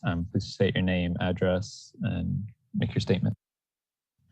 My name is Cecilia Eichenberger. I live at 612 Marine Road, and I am directly adjacent to the vet clinic on the, it's my north side, their south side. And actually, I just don't feel so negative about them. We went through hell with the warehouse fight and trying to get tenants, and I think we ended up pretty good with having the vet clinic.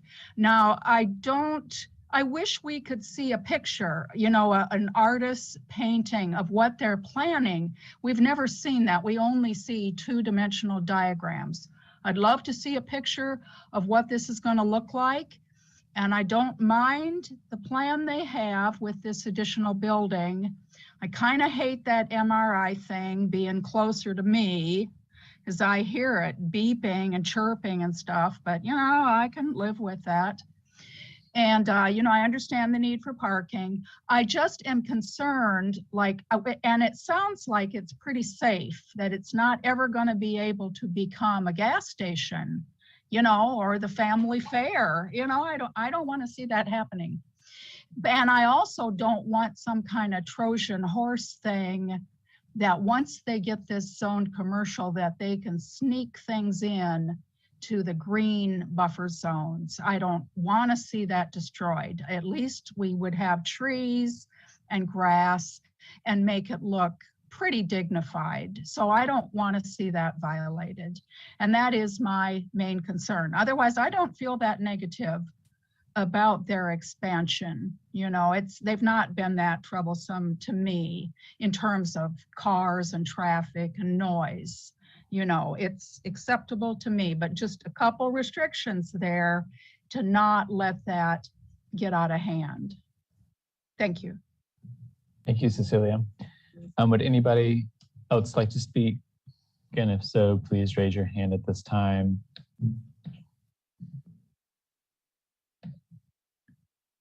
Let's see. It's like Anthony Benson has raised their hand. Anthony, please state your name, address, and you have 2 minutes. Hi, can you hear me? Yes. I'm Anthony Benson. I live on 3912 Inwood Drive, which is this down the hill from Linden Terrace. And my main concern is about water runoff with all the extra impermeable surfaces that this is going to involve. We already have a marginal flooding situation. And in recent years, we've tried to talk to the city about it. And my next door neighbor has had his basement flooded twice. And we're a little concerned about the extra runoff that this might involve. Thank you.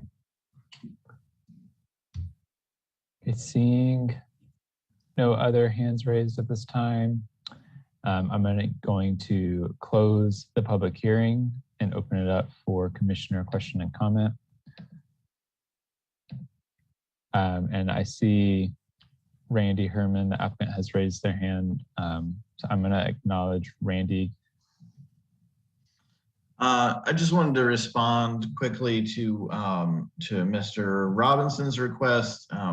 We would be willing to change that general office to professional office if that makes him feel better. That really is the intent, is to have professional office as associated with the vet clinic.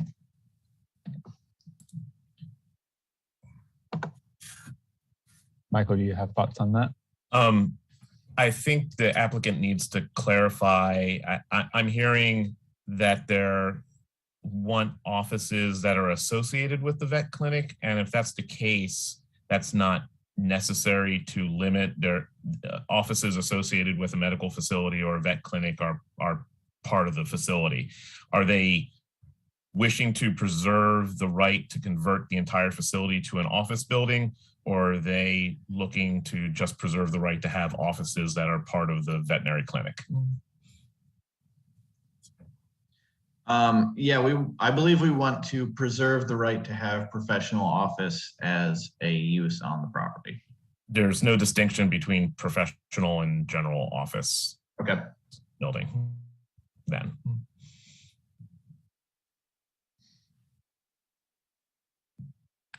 Okay. Commissioner Carmen Williams, start with you. Thank you, Chair Amendolia. Greatly appreciate you recognizing me. I did have some concerns with this project in terms of where it's located and expanding the size and the footprint of the building with this rezoning, because it seems to be completely surrounded by residential.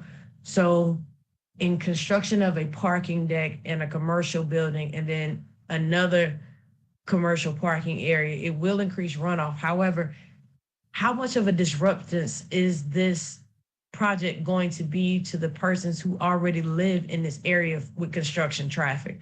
Because you're gonna have to bring in heavy equipment, you're gonna have to bring in cranes and demolition things, and there's gonna be mud, there's gonna be runoff, there's gonna be gravel, there's gonna be site management requirements that will need to be made. I know it will be a disruption to the existing building. However, the construction of these things, like in and out to get here, is going to be an impact to this neighborhood. And even long after the construction crews are gone, the trails of mud and dirt and residual items and placement of materials that have to be ordered in advance are going to be a concern. And I don't know that any of that has been fully taken into consideration by the residents. I also had a concern with the need to increase the space for this area because there's a problem with people parking there. And that seems to be more of a scheduling issue for the existing business than it is a problem for the residents. Because if it's referral basis only, you know how many spaces you have, so then you know how many people you can accommodate. That's neither here nor there. That's just me trying to play the devil's advocate here. I also had questions in terms of the general to professional office, because the veterinary building will remain here. So in increasing this, is there a long-term plan perhaps that people with pets will now be bringing their pets to work and this will become a pet sitting area in addition to a pet treatment facility? Just out of sheer convenience, will there be like a doggy daycare or a pet daycare or whatever the case may be? Is that a consideration outside of just creating more parking spaces? Last but not least, it's a mobile MRI unit. So once the mobile MRI portion of it is mobile, what happens to that space back there? Is that used for additional parking, garbage turnaround, facilities, maintenance? I see that there's a 50-foot buffer, which isn't a whole lot of space between commercial and residential area. However, something is better than nothing. So those are my concerns as far as this is concerned, are the impacts on the neighborhood as it currently exists, and what considerations have been given in terms of the neighbors that will be impacted both through construction and finalization of this project.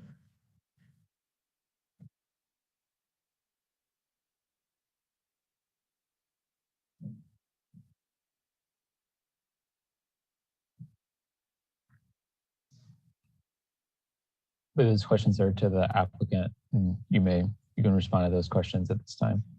All right, thank you, Chair Amendolia. Thank you, Commissioner Williams.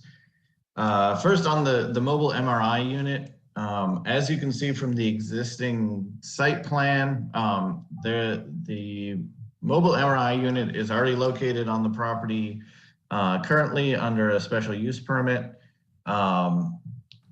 The intent under the development plan would be to move that from its current location in the parking lot, which essentially was chosen because it's within that existing CN zoned area, and move it towards the back of the building where it'd be kind of more out of the way. The reason it's a mobile MRI unit is it's actually much more financially feasible to have a mobile MRI unit, even if it's there permanently on site, than to install it permanently. You may have seen that similarly at hospitals where they'll have a mobile MRI that sits permanently in the parking lot rather than being in the building. It's just a practical thing. But as I said, that unit is already on the property. It's just going to be relocated to behind the existing building. The buffers and plantings that are being implemented on this plan are a result of our conversations with the neighbors, including Ms. Mittman, including Ms. Eichenberger, about their specific concerns. And so we have implemented additional screening, especially for their lots, to prevent their having to have to be impacted by their views of the property and the new parking lot and so on. Make sure.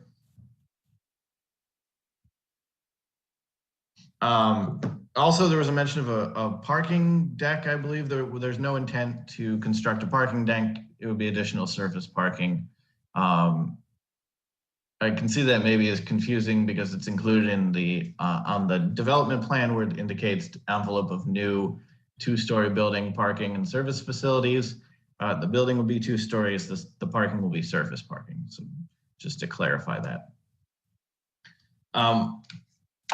Again, in terms of the impact on the neighbors, again, this is an existing use that has been there since 2009. The commercial building has been there and has been used for commercial uses for much longer. The intent of this rezoning is, again, both to slightly expand the building and also to give more certainty for the neighborhood in terms of future uses. So while we are asking for it to construct an additional building, we are also significantly limiting the uses that would be allowed within that CN designation. Under the existing zoning, this could be converted to a gas station tomorrow. So we see it as a reasonable trade-off for the neighborhood, that we are both expanding the building, but also giving them additional buffering and additional certainty in the future as to what sort of facilities will be located on there by implementing this development plan. This is Tony Whitaker. I would like to add some information to the construction impact on the neighborhood question that was raised. We have been associated with this project for over 2 years. And during that time, we have seen single-family construction, persistent single-family construction in the neighborhood in close proximity to the site. So we are aware, we have seen how construction activities impact the neighborhood, and we have taken account for that. Some of the things we've considered are to, number one, not add any new driveway for this expansion, to use the existing driveways both permanently and for temporary construction purposes. In addition to that, the existing paved area on the property gives the opportunity for construction staging for the new building to happen on that paved area. There would be some temporary inconvenience to the business in terms of operations, as any construction project would.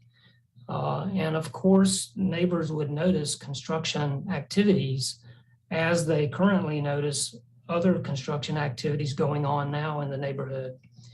But we believe that the the methodology for how we would stage the construction and the existing characteristics of the site would mitigate those concerns, and most of the buffering that already exists there, and it is quite generous and attractive.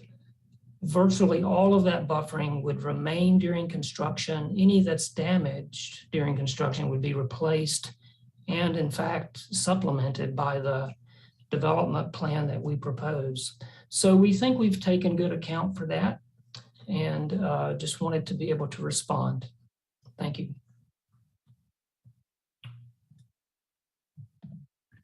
Commissioner Carmen Williams, do you have any other comments or questions?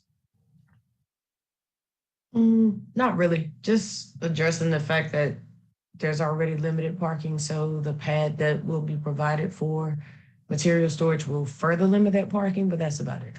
I'm sure that's the obvious. Thank you. Thank you. Commissioner Busby. Thanks, Chairman Dolia. Michael, I wanted to circle back to what you said earlier and just make sure I understood. Mr. Robinson was asking if there could be consideration of further limiting uses through a proffer on this site. And so where did we end up on that question? I just want to make sure that I understood it and that everyone else here understands that as well.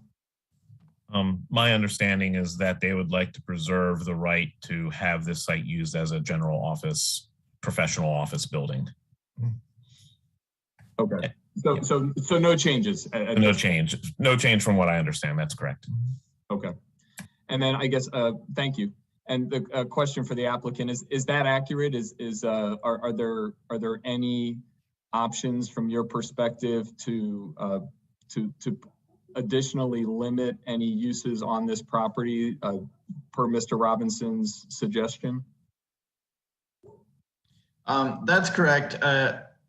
I forgot that in Durham, there's no distinction between general office and professional office. In some jurisdictions, there is a distinction there. Otherwise, limiting it to, again, veterinary hospital, medical facility, the mobile imaging unit, and then general office is a significant limitation on what the commercial neighborhood uses would be, which again are the uses that are allowed now under the current zoning. So we believe by approving this rezoning, it's going to be significantly more limited than what is currently allowed. Okay, thank you. That's it for now. Thank you. Commissioner Durkin. Commissioner Durkin, your audio is not working. Sorry, double mute. Thanks. I just had one clarification for one of the participants, the neighbor, Mrs. Eichenberger. She just wanted clarification that they couldn't turn around and put a gas station on the property. And I just wanted to clarify for people who don't have the tax commitments in front of them or miss this, it is restricted to veterinary hospital, medical facility, self-contained mobile medical imaging unit, and general office. If there was a deviation from any of those uses, they'd have to come back and apply and get approval for a deviation from those uses. Thanks. Thank you. Other commissioner comments and questions at this time? Commissioner Cease. Thank you. I appreciate the applicant's description of the project, and I appreciate the uniqueness of the use and of Mr. Whitaker's description of the buffers and the care and thoughtfulness with regards to what the construction scenarios would look like. My concern goes back to something that was raised or referenced at least by one of the members of the public who spoke, and that is the history of the site. And particularly this as a CN district.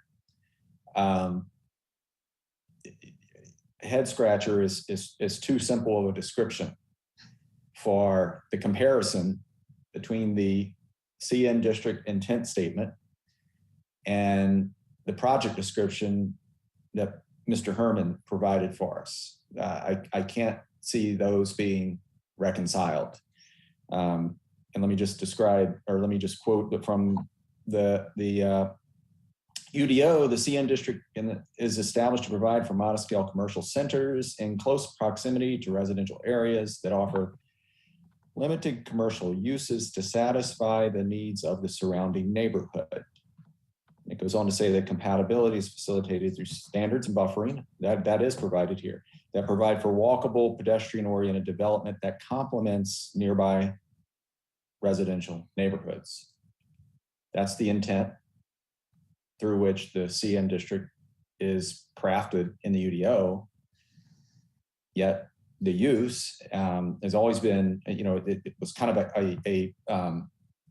I appreciate the community members who spoke about needing to essentially retrofit this building with something that was somewhat compatible with the neighborhood. But what it isn't is something that is compatible with the intent statement, in my view. And the applicant stated that it's not like your neighborhood vet. It's a facility specifically for referrals for MRIs, not available to your local vet. So, I was kind of coming into this meeting thinking, how many people from the neighborhood are visitors to this facility? But I think that question was kind of answered. Not very many, or at least on a very limited basis. To me, it's simply not consistent with the CN district. And so for the consideration of adding the development plan, my question, and maybe this is as much for staff as for the applicant, is what other commercial district or mixed use district or whatever district may exist in the UDO could better capture what is occurring today on this site and what is proposed through the expansion. Because it doesn't, to me, seem to be something that is consistent today or consistent with the intent as established in the UDO. So I'll cue that one up for staff. And that's my only question. Commissioner Cease, the CN district is one of the more least intense commercial districts in the UDO. Anything more about a mixed use district, which is usually for much larger, more intense than the commercial general, which is a much larger, more intense development district, commercial center, which is a much more larger, intense development district, the IL district, which is industrial, but also allows for commercial development, and So this is a use that is in the CN district currently. The CN district contemplates veterinary and medical facilities as a community service. This one is a little more specialized, but the UDO does not make a distinction between that. I appreciate your description, and in fact, the commercial center, if not for the minimum parcel size, could be something through which a development plan could be a means by better capturing the fact that this is not a neighborhood serving commercial entity. It's not proposed to be a neighborhood serving commercial entity. So if you go through the checklist of what uses are allowed, I guess that's a way to reconcile what is occurring, but that's inconsistent with the intent statement. And so I think the concern is in contemplation of the CN district elsewhere in the city or county or wherever it may be considered, would give pause to community members, to elected officials, and anyone considering whether, was this really neighborhood commercial? Because it's not neighborhood commercial. I'm not talking about the use. This is not a use with an MRI parked out in front of a vet hospital. It's not a neighborhood vet. The applicant said as such, and I'm not criticizing the applicant. I'm criticizing the imprecision that it exists in attempting to match our UDO requirements with the intent statements. And so I look forward to years down the road, we get through the comprehensive plan and the zoning rewrite, because this is just, this is one of the three kind of memorial examples, I would say, that have come up in conversation through the years of where the UDO just really doesn't fit. This is one of those. So thank you. Thank you, Commissioner Cease. Randy Herman, I see you have raised your hand. I'd like to give you a chance to speak. This is Mike Graffinger. I'm one of the owners. Can you guys hear me? Yes. Okay, I'm one of the owners of Triangle Veterinary Referral Hospital. I'd have to respectfully disagree with you, sir. The hospital is a 24-hour emergency and referral hospital. There are only a handful of these in the state. We supply or provide 24-hour emergency and referral hospital service to all the neighborhoods in the area, in particular Durham and Chapel Hill. And matter of fact, we have people coming from all over the state to come to our hospital because it's so specialized. And we see quite a few emergency and referral cases from the neighborhood. There have been numerous cases that come in. They come in every day, emergency cases, dogs, cats, you name it. And we provide services to them. This is not a family vet. It is a 24-hour emergency and referral. And we currently, one of the big things that we have is a space problem because we provide so much service to the area. In particular, the Durham area. And we also have a parking limitation. So the parking is a big issue. And one of the big things that we're trying to provide here is get people off the street so we can provide parking because we are a 24-hour hospital. It is not a 12-hour hospital. It's not 8 to 5. It's 24 hours, 7 days a week, 365 days a year. And we've taken care of Cecilia's cats who lives next door, and we've taken care of numerous other clients that live in the neighborhoods around us.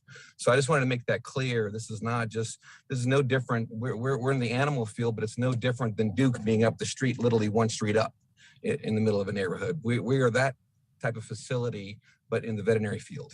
So we're specialized. We got MRI, we have CT, we have specialists, we have oncologists, dermatologists, cardiologists, and these are all specialized to take care of animals in the area. And our main clientele are people that are in Durham and in Chapel Hill. So I just wanted to get that across because that wasn't really coming across. So thank you for your time. Thank you.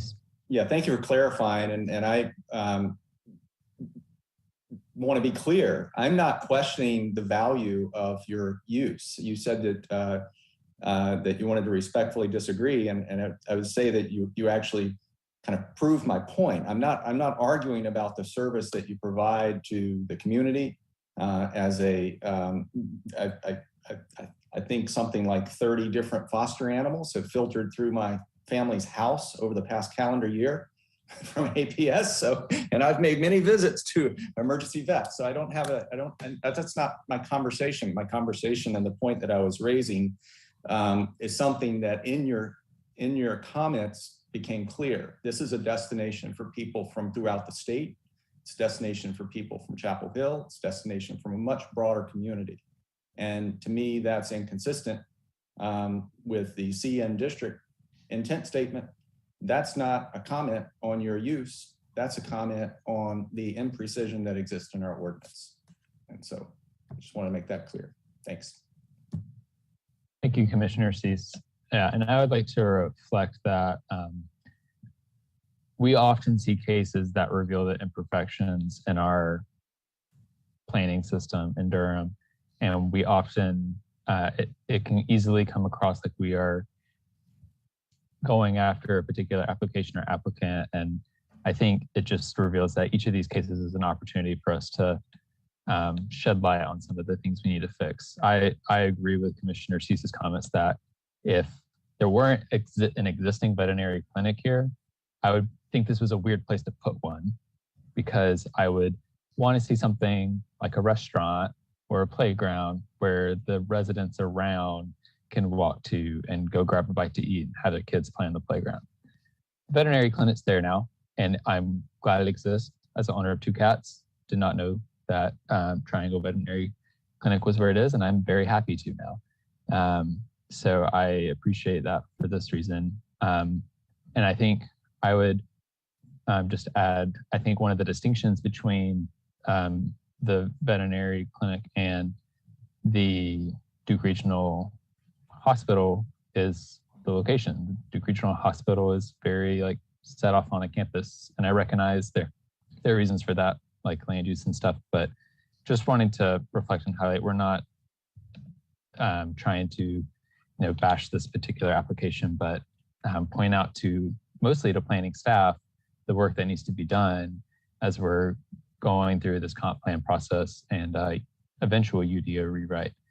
I would want to acknowledge Randy Herman and then turn it back to commissioner comments. As the attorney, the one other thing I wanted to add to that is that I think partially the reason why commercial neighborhood was chosen as the designation for this rezoning is because it's been operating under a commercial neighborhood zoning. As I said, at least since 2006, I can't find records from earlier, but it certainly was there earlier than that. And so that's the zoning district that it has been in. And so in order to kind of minimize the disruption by changing it, I think that was why we decided to just keep it commercial neighborhood and add the development plan to that. Thank you. Are there other commissioners who would like to ask questions, make comments? Commissioner Harrod, I saw you had raised your hand earlier on.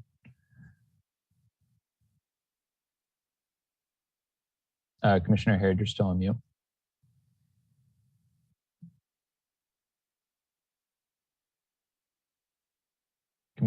Commissioner Harrod, you're still on mute.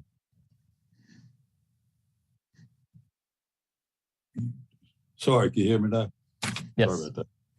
Well, I was just saying, my comments are much more mundane than the use, but looks like we're going the right direction. We went from barbecue to warehouse to vet hospital. And it seems like everybody agrees they're good neighbors. Also, I think it's an advantage that we're sort of hiding the MRI unit around the corner of the building.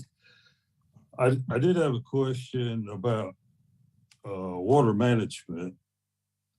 One of the neighbors brought that up because we are adding more impervious surface. How are, maybe Mr. Whitaker could address, how are we handling that additional water runoff? Sure, I'm happy to. Thank you, Commissioner Harrod, for that comment. I did want a chance to address Mr. Benson's earlier comment. I'm not sure where Mr. Benson lives, but I assume it's downstream of this property, meaning water from this site will flow down to the area that he's interested in. I will say that there is no current stormwater management, stormwater treatment on the property.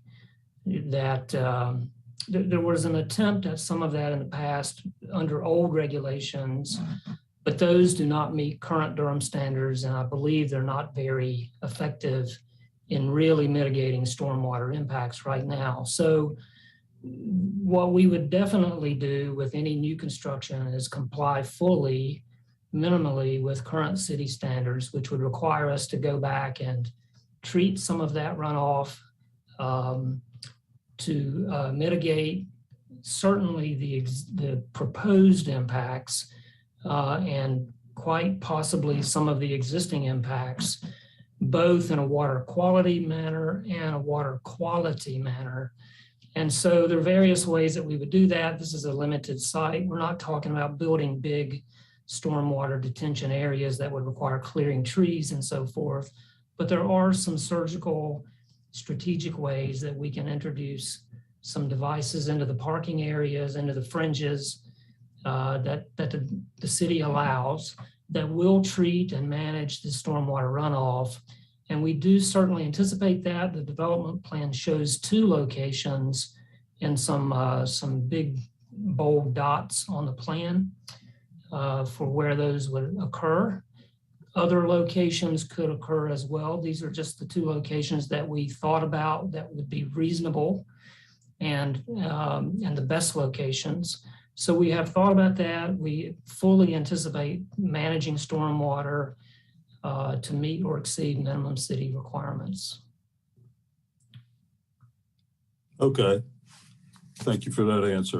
Maybe that'll help alleviate some concerns.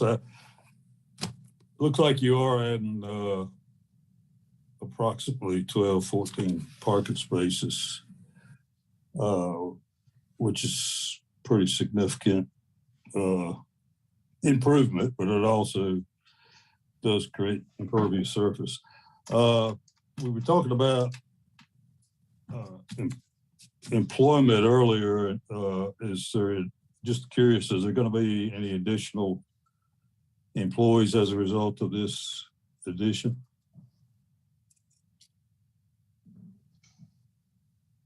No, sir. We're using. Can you hear me? Yes, I hear you. I'm sorry. I apologize. This is Mike Raffing again. No, sir. We plan to use the existing employees that we have. We actually have people working out of closets because we've run out of space, and it's just an expansion of the current employees that we have. And to address another concern, there will be no boarding or anything like that. We don't do that. I mean, our patients are pretty sick and usually in the intensive care unit or a tertiary unit right below that. So they're monitored 24/7 by nursing staff. So yeah, we have no boarding or anything like that. And if any employees do bring their pets in, we have our own little area in the hospital, but there's no boarding at all. And there's not very many people that bring their animals in because we just don't have the space. It's only if special circumstances. So there's no boarding at all, sir. That was another. Well, no new employees is somewhat positive because that'll mean the parking spaces will actually take people off the street. So, yes, sir. Okay, that's all the questions I have at this point, Chair. Thank you. So I want to just point out we're coming up on our 2-hour mark. We need to take a break soon. To give our closed captioners a break every couple of hours. I have one quick question, and I would like to try and knock it out and get a vote quickly before this break. The applicant, you just mentioned wanting to go beyond the UDO requirement. You said you would at least meet the UDO requirement for stormwater management and potentially go beyond. So I'm curious if there's any level of stormwater management you're proffering tonight. We often see applicants proffer to address up to the 100-year floodplain. I'm not sure if that makes sense for the site, if you've thought about that or any similar commitment, but wanted to give you a chance to address that. Thank you, Chair Amendolia, for that question. We have been in consultation with the stormwater reviewers with the city's Public Works Department. Typically in these cases, those reviewers know properties that they want to strategically target for additional stormwater management criteria. And they have the discretion to require that by code and by policy, and they often do. And they let us know that in our preliminary conversations. We've had those preliminary conversations with them about this property, and nothing like that has come up as a particular concern for them about any downstream flooding. I mean, there's no 100-year floodplain close to this property. There's not a stream close to the property. So we did not feel like that this property was in need of that kind of treatment. And we feel like a proffer to that effect would just not be that substantive and it would not be that helpful. So we have not made such a proffer and respectfully declined to do so. But certainly every time we do these stormwater management techniques, there's always some oversizing, some additional benefit that occurs de facto if it's done well. And we fully intend to do it well. And the city is pretty good at making us do it well, I would say. So thank you for that opportunity to answer that. Thank you. Okay. If there's no other questions or comments, I would take a motion at this time. Sure. Mr. Chair, I'd like to make a motion that we take case numbers Z2100004, the Triangle Veterinary Referral Hospital case, forward to the City Council with a favorable recommendation.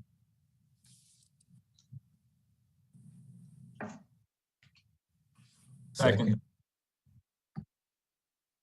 Moved by Commissioner Morgan, seconded by Commissioner, I'm gonna say Busby. Is there any discussion on the motion? And then I want to confirm, Randy, do you have a question, or are you seeking to make additional comment?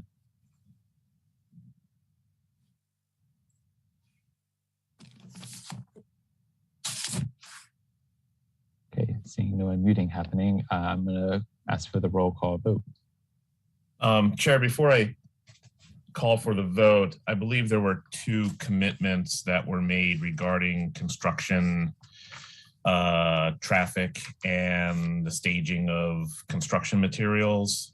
We have, let me get my notes here, that no new driveway or new temporary construction driveway will be utilized, and that they'll utilize the existing driveways that are serving the site, and that they'll use the existing impervious surface for staging of materials. Is that correct? Did I capture that correctly, Mr. Herman?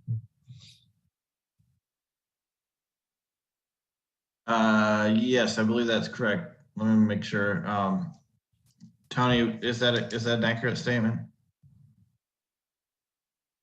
Yes, it is certainly accurate that there'll be no new driveways.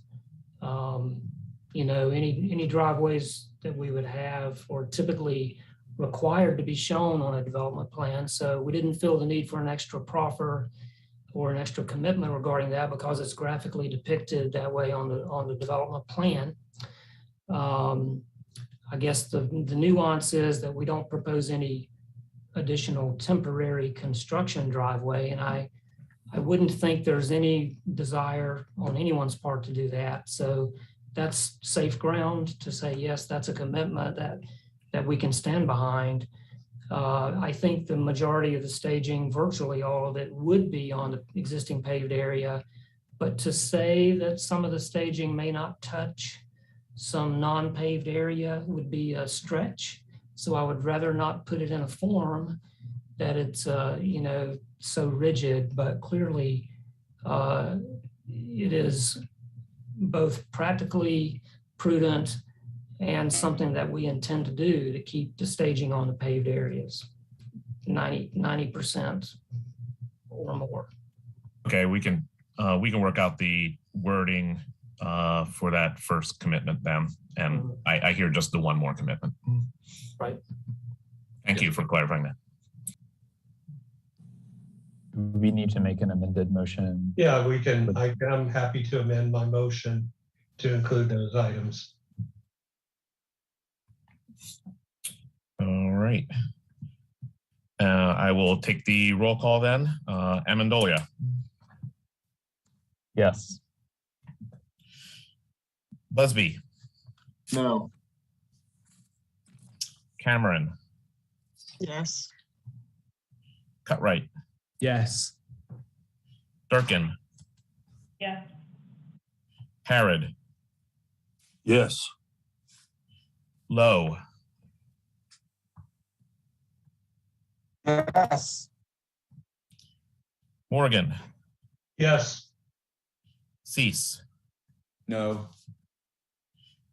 Carmen Williams. No. Zuri Williams. Yes. Okay, it passes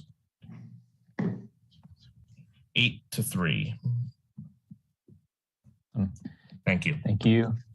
Thanks to the applicant. Thanks to the residents for showing up. We're going to take a 10-minute break at this time and reconvene at, let's say, 7:48.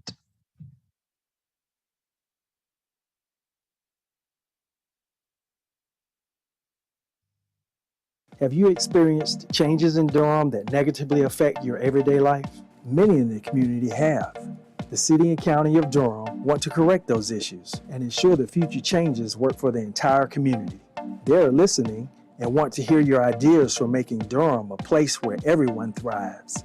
That's why the City and County of Durham are inviting all members of the Durham community to take part in the creation of the new comprehensive plan, which will determine the vision for growing Durham over the next 30 years. This collaboration between the City and County of Durham and the Durham community is the result of the new Engage Durham initiative, which seeks to ensure that all community stakeholders are involved in the shaping of city and county projects. Help build a Durham that works for everyone. There will soon be a new Chief Financial Officer serving as the head of our finance department. Tim Flora will take over the role at the end of February. Flora will help the City Council, City Manager, and City Departments with the management of financial resources and activities.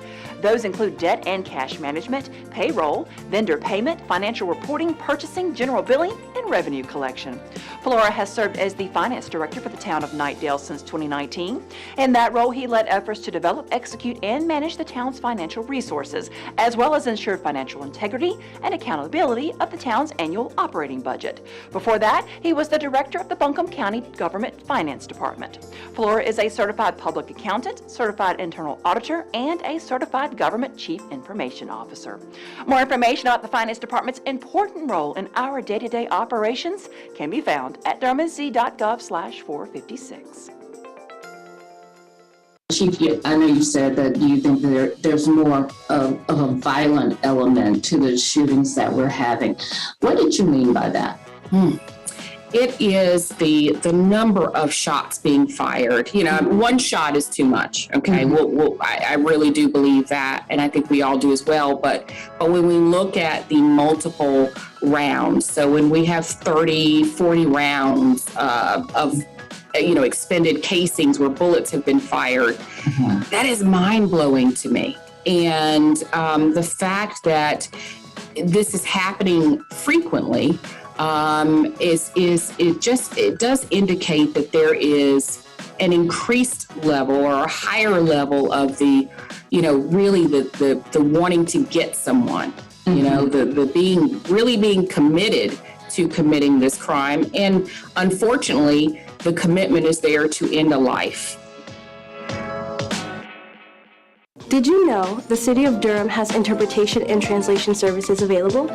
The city adopted a language access plan to provide language services and help non-English speakers have access to city services and programs without a language barrier. Through the city's language access plan, residents have the right to request interpretation and translation services free of charge, receive translation of vital documents and emergency communications in Spanish, and submit complaints of language discrimination or on the failure to adequately provide services in accordance with the city's language access plan policy. For more information on the city's language access efforts, visit durhamnc.gov/languageaccess. ¿Sabía que la ciudad de Durham cuenta con servicios de interpretación y traducción? La ciudad adoptó un plan de acceso al idioma para ofrecer servicios lingüísticos y ayudar a que las personas que no hablan inglés puedan tener acceso a los servicios y programas de la ciudad sin la barrera del idioma.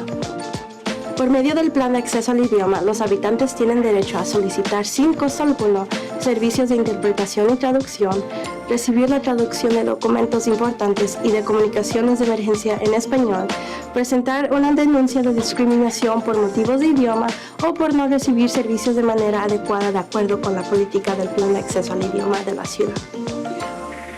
Para recibir más información sobre la labor de la ciudad relacionada con el acceso al idioma, visita durhamnc.gov/acceso.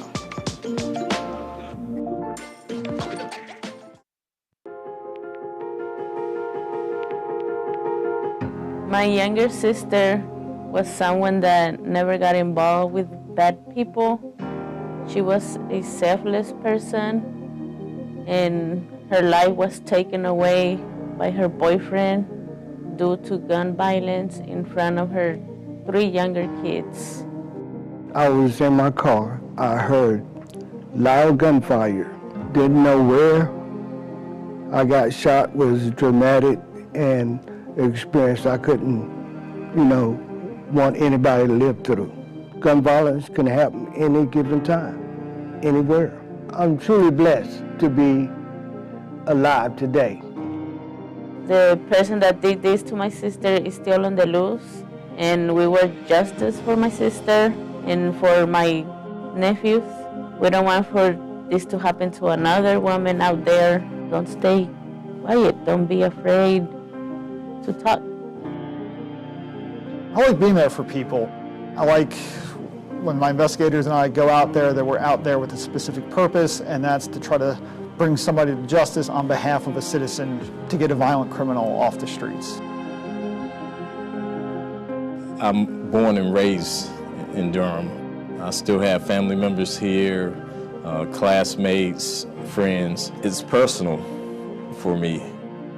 We see on the news constantly the numbers of shootings is in the hundreds. Last year is pushing 1,000. So you would think that around every corner there's somebody with a gun ready to shoot. But through our investigations, we've learned that the percentage of the population that's committing a lot of these shootings is very low compared to the number of shootings where actually happening. Members of the community can help make it safer. If they'd seen something in their neighborhood, please call us, let us know. There are creative ways to be able to solve crimes, and that's through anonymous information through avenues such as Crime Stoppers. Getting that information in the hands of police and investigators, it's critical because a lot of stuff we can have ideas of what happened, but if we can't prove it in court, justice isn't going to be served. Just give us the information to help point us in the right direction.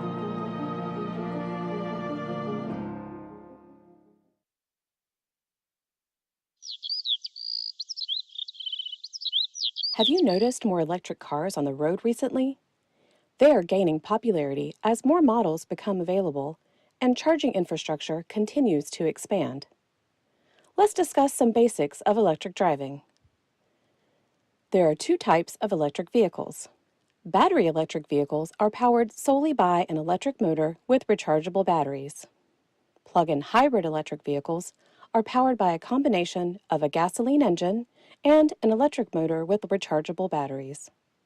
Electric vehicles offer drivers multiple benefits, including fuel and maintenance savings, enhanced vehicle performance, a fun driving experience, and environmental friendliness. There are many types of electric vehicles to choose from, and new models continue to enter the market. For your typical passenger vehicles, there are electric sedans, SUVs, and trucks. For medium and heavy-duty vehicles, there are electric vans, buses, tractor-trailers, and specialty work trucks. And we can't forget about the two-wheel vehicles. Electric motorcycles and bikes are quickly becoming rider favorites. All of these vehicles get their fuel from the electric grid by plugging in to charge. There are 3 levels of charging: Level 1, Level 2, and DC fast charge. Level 1 charging uses an adapter to plug into a standard 120-volt outlet, providing around 3 to 5 miles of range per hour. Level 2 charging uses a 240-volt outlet and provides 12 to 60 miles of range per hour. Level 2 charging stations can be installed at home and are commonly found in public locations, including shopping centers, downtown communities, multifamily housing, and workplaces. DC fast charge stations provide the quickest charge, adding about 60 to 80 miles of range in 20 minutes. DC fast charging is usually located in high-traffic public spots and along highway corridors. While drivers tend to do most of their charging at home, there are multiple apps and websites to help locate public charging stations. With electric vehicle and charging options growing daily, drivers are zipping around their communities and traveling the country cleanly and quietly, with plenty of places to plug in along the way.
we're gonna start back up after our brief recess. I'm gonna wait for folks to come back online, make sure we got everyone here.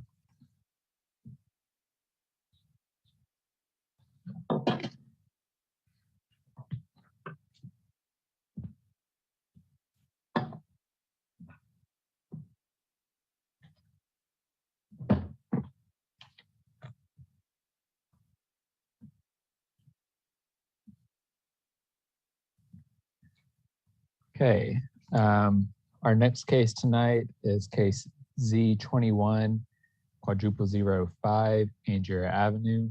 We'll begin with the staff report.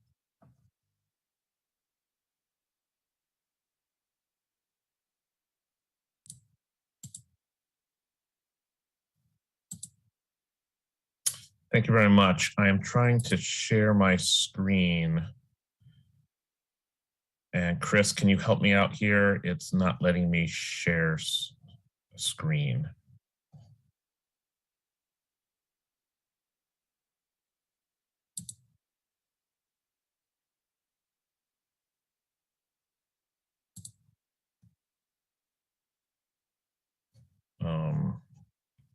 It's not anticipating that. Let me see if I can email this over to somebody else for them to.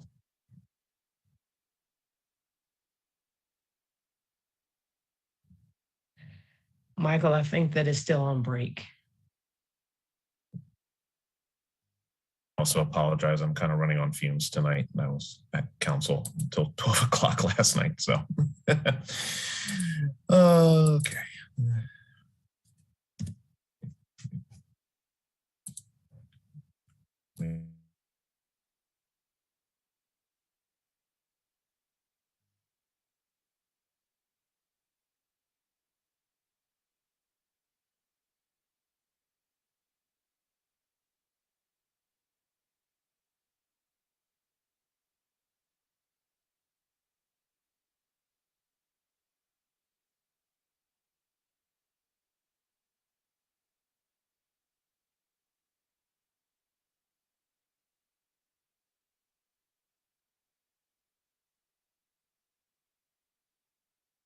Shared it with some folks so they can run it for me.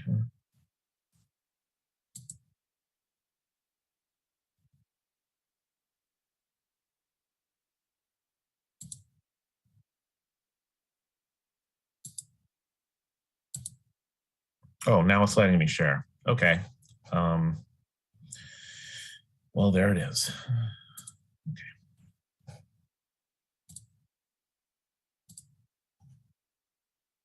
Let me start from the beginning. There we go. All right, is that enabled? Can you see that? No? No. Let me try. No. Ah, now can you see it? Yes. Yay. Thank you for putting up with me. Michael Stock with the Planning Department. This case is Z2100005 Angier Avenue Apartments. The location is at 4 parcels in a small portion of a parcel at 3801 Angier Avenue. The site is in the suburban tier. It is pending annexation, at least a portion of the parcel is pending annexation, and the total site is just over 35 acres. The current zoning is residential multifamily with a development plan, RSMD, and also residential suburban, or RS20.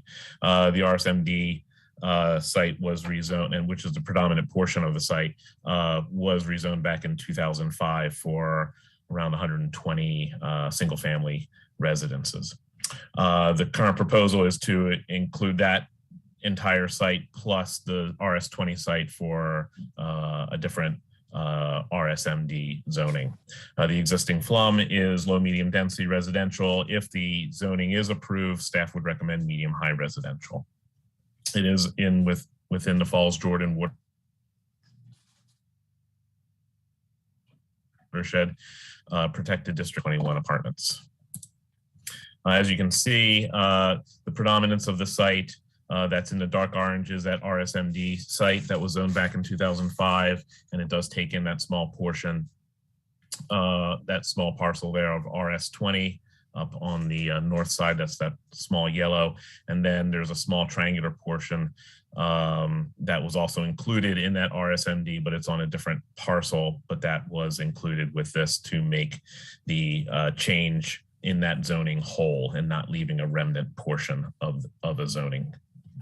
And as you can see, this area, it has a smattering of different zoning districts, from a PDR to industrial zoning to commercial zoning, and also RS20 zoning. And as you can see also through the aerial, there is single family development towards the north and east, and some to the west along Glover Road. When you get down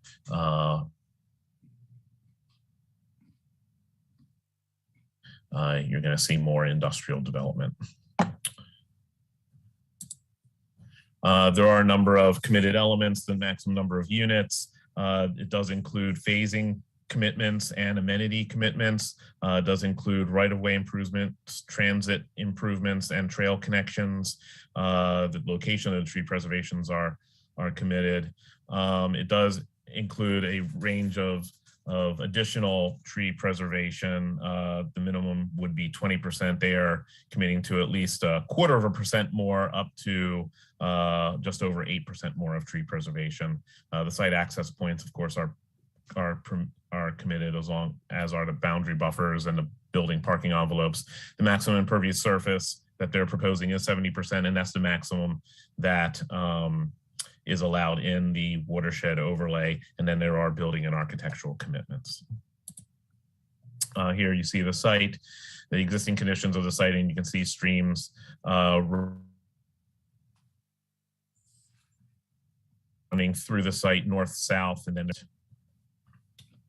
and as you can see, there's the you see 3 building envelope sections set up by basically the provision of where the streams are, and the site access points, construction of, they will have to improve, I believe, Laurel Street to those access points.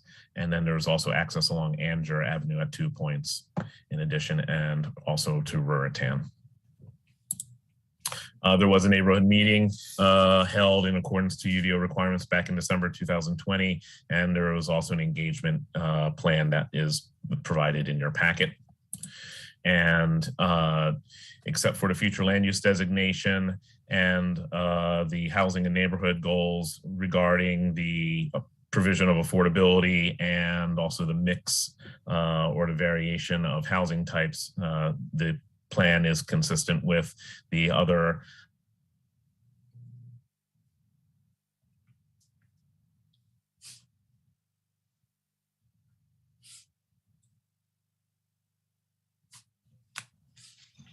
if the ordinance, if the zoning is approved, the FLUM designation would be changed, recommended to be changed to maintain consistency with that zoning. The applicant is here to answer any questions. And I will stop sharing. Thank you, Michael. Thank you. Okay, we're going to open the public hearing and begin with the applicant presentation. And let's see, we have, looks like Tom Johnson, Connor Reese, JP Highland, Nolan D, Ben Flood, and Jeremy Moss are all listed as the applicant team. Not sure exactly who is leading the presentation. It looks like Tom Johnson is going to lead the presentation. And if there's any other members of your team here that I didn't just name, please let me know at the beginning, but you have 10 minutes. Thank you very much, Mr. Chair. Tom Johnson, I'm an attorney with Williams Mullen at 301 Fayetteville Street, Suite 1700 in Raleigh. And the part of my team that's primarily going to speak and is available to speak, there's Jeremy Moss from Bonaventure. the developer of the project, and then Dan Pabst is the engineer for the project, and Drew Draper, who's the traffic engineer. So they're all available to be able to speak if needed. But thank you for your time tonight. I know the night is growing long, so I won't take up too much of your time. I want to tell you a little bit about Bonaventure. It's a full-service real estate development investment firm founded in 1999, and they are a best-in-class multifamily developer with a top 20 multifamily development pipeline across the Mid-Atlantic and Southeast. And Bonaventure holds their projects long-term, and all of the development projects that Bonaventure has undertaken are still under Bonaventure management.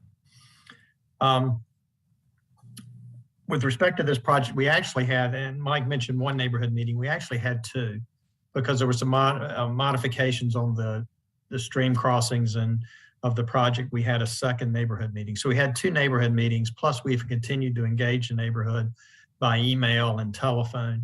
At those neighborhood meetings, really the primary comments from the neighborhood were we want sewer in our area, and this is a way where we will be getting sewer closer to our homes. And so aside from that, we really did not hear any concerns. They were happy in this area. There is not sewer available. Part of this project's already in the city, but the vast majority of it is in the county. And of course, as Mike mentioned, we'll be annexing. We're adding multifamily to an area to increase housing choices. And one part, I know there's a concern about meeting the varied housing. I mean, when you look at that goal in the plan, comprehensive plan, it says we need varied housing with a range of heights, units, and densities designed to respect and fit into existing neighborhoods, which is exactly what we're doing here. We're adding multifamily to an area that has single family to provide some variety. These will go up to 4 stories in height. There will be multiple units available, and it gives us more density. And it's a great location for it because there's the DOT project for Glover Road to be an overpass over the railroad as part of the project, or as part of DOT's initiative to eliminate at-grade crossings on this railroad line. And we'll be contributing some right-of-way to that project at this location. But because of that, this is a good location because that overpass will be there, located directly where these apartments are being proposed. It's 521 apartments in 2 phases, a phase 1 of 306 units and phase 2 of 215. Of course, we'd be doing the water and sewer extensions, and we've arranged for off-site easements to get the sewer over to the site.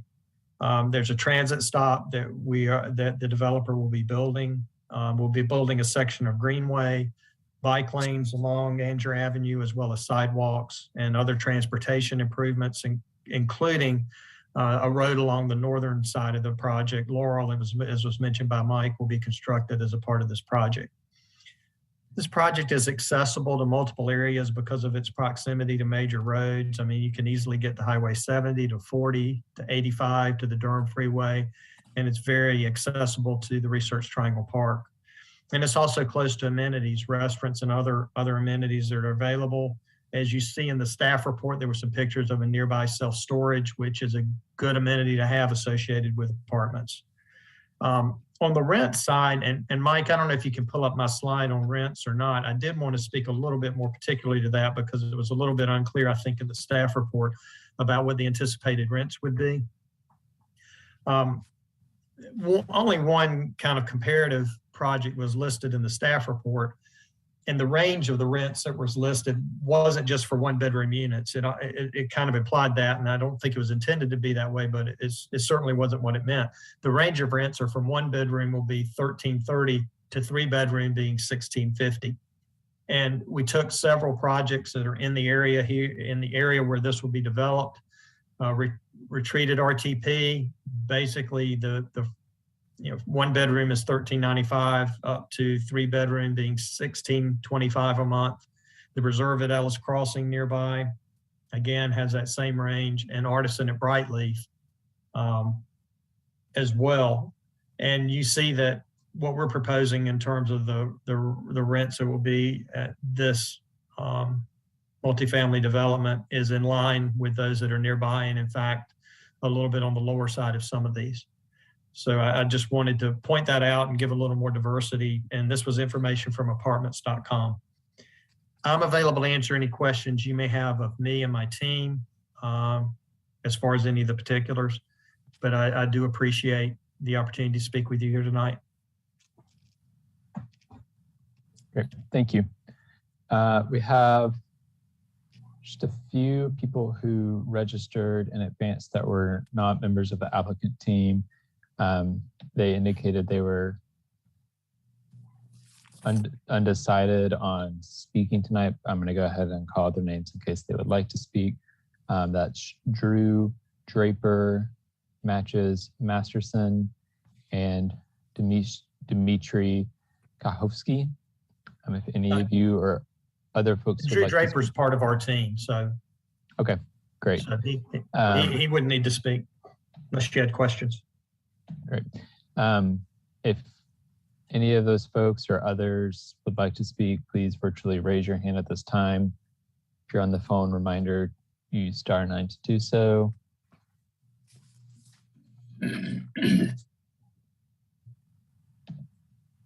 Okay, seeing none, I'm going to close the public hearing and open it up for commissioner comment and question.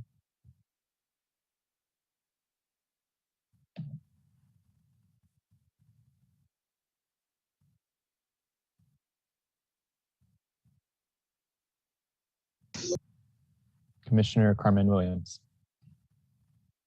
Yes, thank you, Chair Amendolia. My questions actually come from the need to develop this site given the narrowness of Angier Avenue, even though there are other access points that will be available. This area concerns me because there are currently no plans to widen Angier Avenue because of the railroad track that is in that area. And Glover is so already heavily traveled, and water runoff due to construction in this area coming off Glover onto Angier Avenue is already so heavily impacted that water is standing on Glover Road, regardless of the railroad overpass. And the construction site for the single family homes and neighborhoods that aren't completed yet in that area is heavily concerning that we will further saturate an area that is not, it does not have the infrastructure to support what's already been funneled through a very narrow exchange in Angier Avenue, not to mention with the completion of the 70 bypass that is there and the closure of Easton Avenue that would have made it a bypass. I have concerns with this neighborhood being there and the impacts to Lynn Road and to Pleasant Road that are still residential neighborhoods and pass-throughs going also to 70. I have tremendous concerns about that and just the amount of construction that's already in this area. And as far as I know, last time we had a neighborhood proposed in this area off of Angier as well. That one didn't go so well because of the impacts in this area. And you literally, without, I guess I don't have a crystal ball to say anything as far as the future is concerned, but a quality of life issue for the people that live in this area, being able to widen Angier Avenue to accommodate getting in and out of your home is just, it's a lot. And as far as I know, the train tracks that run along Angier are still very active. And there is a mix between commercial and residential. It's overwhelming. And looking at the map and the plan proposal for this type of area, even though, you know, it says that we need saturation and we need more housing and things in order to accommodate the need. However, I don't think it's taken into account the number of projects that are currently still in process when that was written, that still have not been completed in this area. And I drive this area, I frequent this area, crossing from one side of Durham, coming from the other, up Riddle Road, across Ellis Road, to take Glover Road or to take Ellis is terrible. I almost have to leave home at 3:30 or 3:45 to get to Highway 98 by 5 o'clock. And that's because I'm sitting in traffic on either Ellis Road or Glover or Angier or Lynn or Pleasant. Like it just doesn't make sense to use this lot here when there could be something else that could be put in place there that would serve the community. Like zone it commercial for a grocery store or a fitness center or anything that's helpful to the community besides more travel impacts on an already heavily saturated place. That is my main concern. And I know that there's a TIA, and however, there was no community engagement. Well, besides what you stated, there was a second meeting because the last one was held during COVID, December of 2020. So I still would like to know more about how this plans, like how does this impact the neighbors? Like, have you considered more than just the fact of adding bikeways and excessive asphalt that's going to create runoff? And Angier Avenue is not curb and gutter. So you're going to create more impervious surfaces, more flooding, more issues in areas that can't handle it. It literally cannot handle it. Thank you.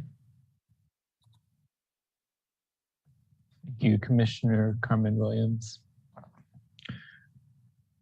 there other commissioners who would like to speak, ask questions? Let's see, I also see Tom Johnson has raised their hand. I'll acknowledge you right now. Okay, thank you. I appreciate Carmen Williams expressed concerns. A couple of things I'll mention to that. Number one, there will be the DOT project for Glover Road that will then do the improvement and should improve drainage and all of that as part of that project. This project in and of itself will provide stormwater management and manage stormwater when it's built so that it will manage it better than today where it's not managed. Laurel Road will be built as a new road that'll be built to city standards. So it'll provide along the northern part of this project that will come into Glover Road will be a new road. And in addition, there will be turn lanes added on Angier Avenue, which will allow for turning traffic to get out of the main traffic lanes. So all of that is occurring along with this project. But in addition to that, there's some widening of the pavement on Angier Avenue that's being provided in order to add a bike lane. So that's part of this project as well. You know, I understand what you're saying. And then long term, there are other projects that are going on. There is going to be the upgrade of Highway 70 that will help traffic in general in this area. That's another DOT project that is in the works now. So I just wanted to point those things out. Thank you. There are other, Commissioner Busby. Thanks, Chairman Mendolia. This is a question for the applicant as well. I know the staff report noted that there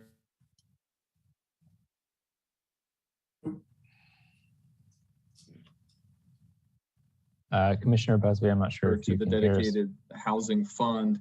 And then I also noted that this is. Sorry, you cut out for a second, Commissioner Busby. Oh, okay. We can hear you now, though. Yes. All right. It said I was unstable, and I took that personally.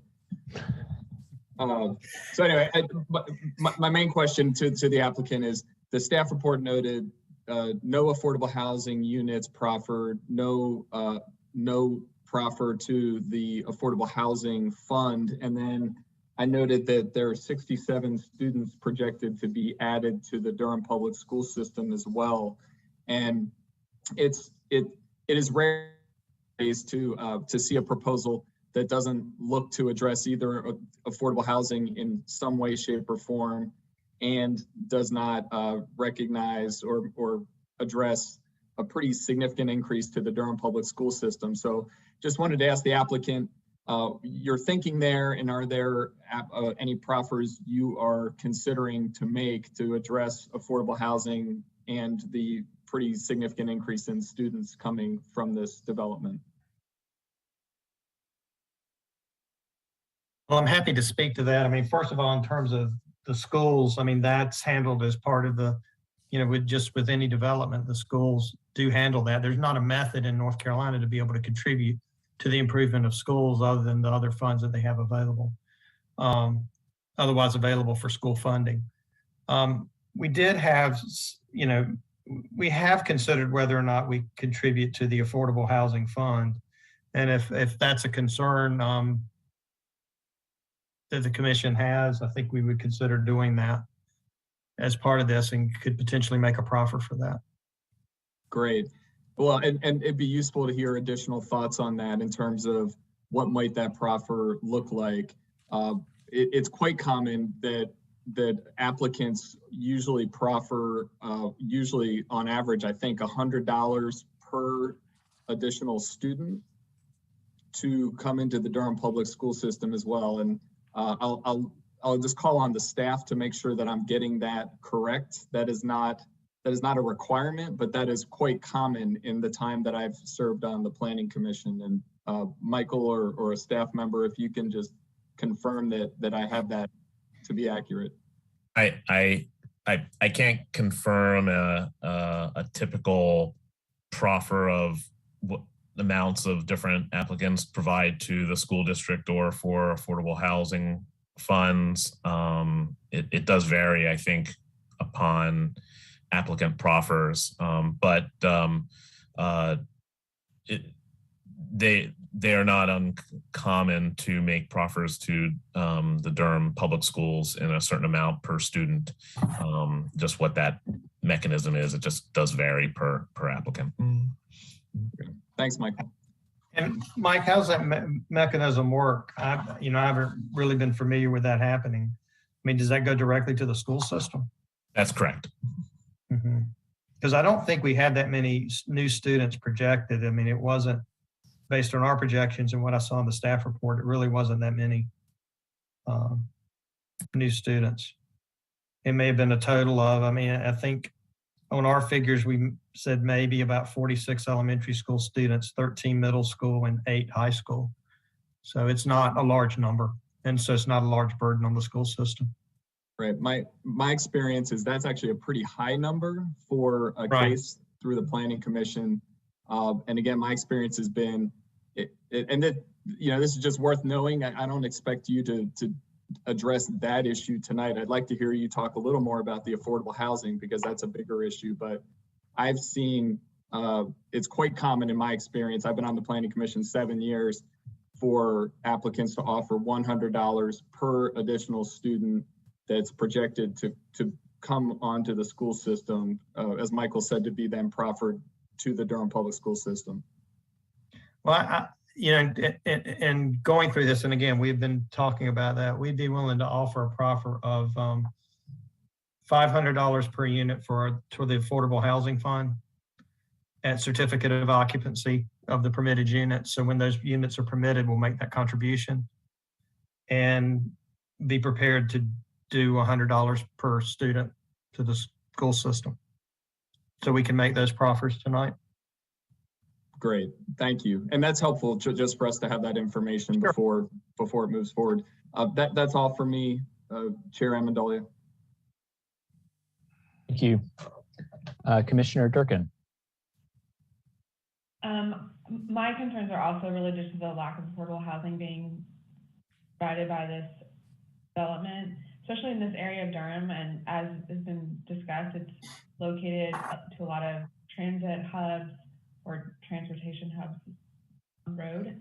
And to have an additional 520 units, 21 units, and have none of them be affordable is really not something we as a commission, and actually I take that back, that I personally am not speaking on behalf of the commission and really interested in approving on going forward, as we've discussed on many recent deals. So my inclination is to deny the application, making it clear that our vote is advisory and doesn't preclude you from then going to the governing body. Thanks. Thank you, Commissioner Durkin. Commissioner Cease. Thank you. I'm in part imagining what Commissioner Baker would be saying tonight if he was on our meeting. I'm not going to try to channel his thoughts, but I suspect there might be some similar concerns that he would have. This is a large parcel of land. It's 35, 36 acres, I think, in total, something along those lines. And Commissioner Carmen Williams spoke with great familiarity with regards to some of the issues with traffic in that area, and that is largely related to the limited numbers of connections, limited ways to get through. Am I right, Mr. Johnson, that all the internal vehicular ways are at present proposed to be private? Internal to the project, they would be private, but we're doing a public road on the north side, which is Laurel Road, that is not extended now. And so that'll be a new public right of way. And of course, we have all the improvements that were required as part of the TIA, including including deceleration lanes and some widening of Angier Avenue to allow for a bike lane and those types of things, as I mentioned earlier. So there are several roadway improvements that are being done. Not all the entrances will be on Angier Avenue. They'll be on some of the side streets as well, as shown on the development plan. So any traffic that's there will be just well distributed. But we dealt with it all, as I said earlier, in the TIA. Yeah. And the requirements that came back as the TIA so far as how this traffic would be handled. Right. Well, and I appreciate you identifying that relative to the TIA. And of course, there's many locales where the TIA and level of service conditions are not of interest in consideration of development projects, precisely because they just propel more traffic, and that's a well chronicled outcome of kind of conventional transportation planning that is rapidly being understood across a lot of cities that are facing a lot of growth pressures. And this is, I think, a prime example here where if we were to approve a development, a land use and a configuration without a degree of connectivity that corresponds to the intensity of that development and responds to the limited degree of connections that exist in the area at present, for a project of this size, which again, 36 acres, it's 8 or 9 city blocks. And if you think about the numbers of streets that might occur across, several city blocks to allow many of those trips that are generated to be distributed in a much more efficient way than just loaded onto single intersections. And so several months ago, we heard, a great deal of community input and conversation around a project in North Durham, and one that had been through the development review cycles in previous years with different mixes of grocery and residential. And a lot of that conversation revolved around, some of it certainly revolved around the provision for affordable housing, but a lot of it revolved around connectivity and limited connectivity. And if this project was to go forward as proposed, with zero provision for connectivity in any public degree, it would only serve to exacerbate all those issues that Commissioner Williams identified. And no transportation plan would adequately provide for connectivity if large chunks of land continue to be ticked off without being able to address that. And I guess where I'm going with this is that the site plan that whether it was included as part of the TIA or the community engagement, it's somewhere in here, and I know it's not part of the development plan, but it's one of the documents that was included in our packet.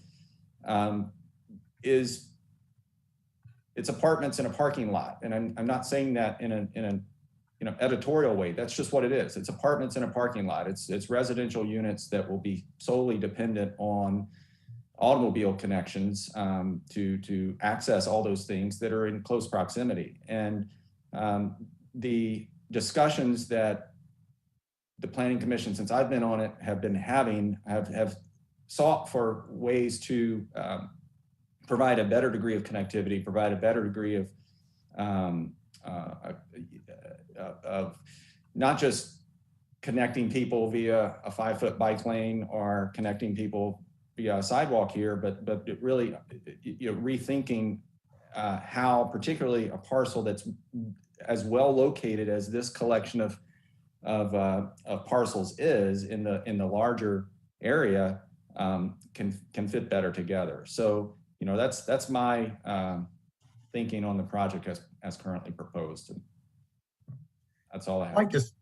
If I may, like to speak to some of the points you make. Number one, as the development plan shows, there's two significant streams, or actually two significant streams that cross the property, and they're riparian buffers and some wetlands, and all of that's going to be open. So it's not like all of this is going to be developed. It can't be, because that part is being preserved.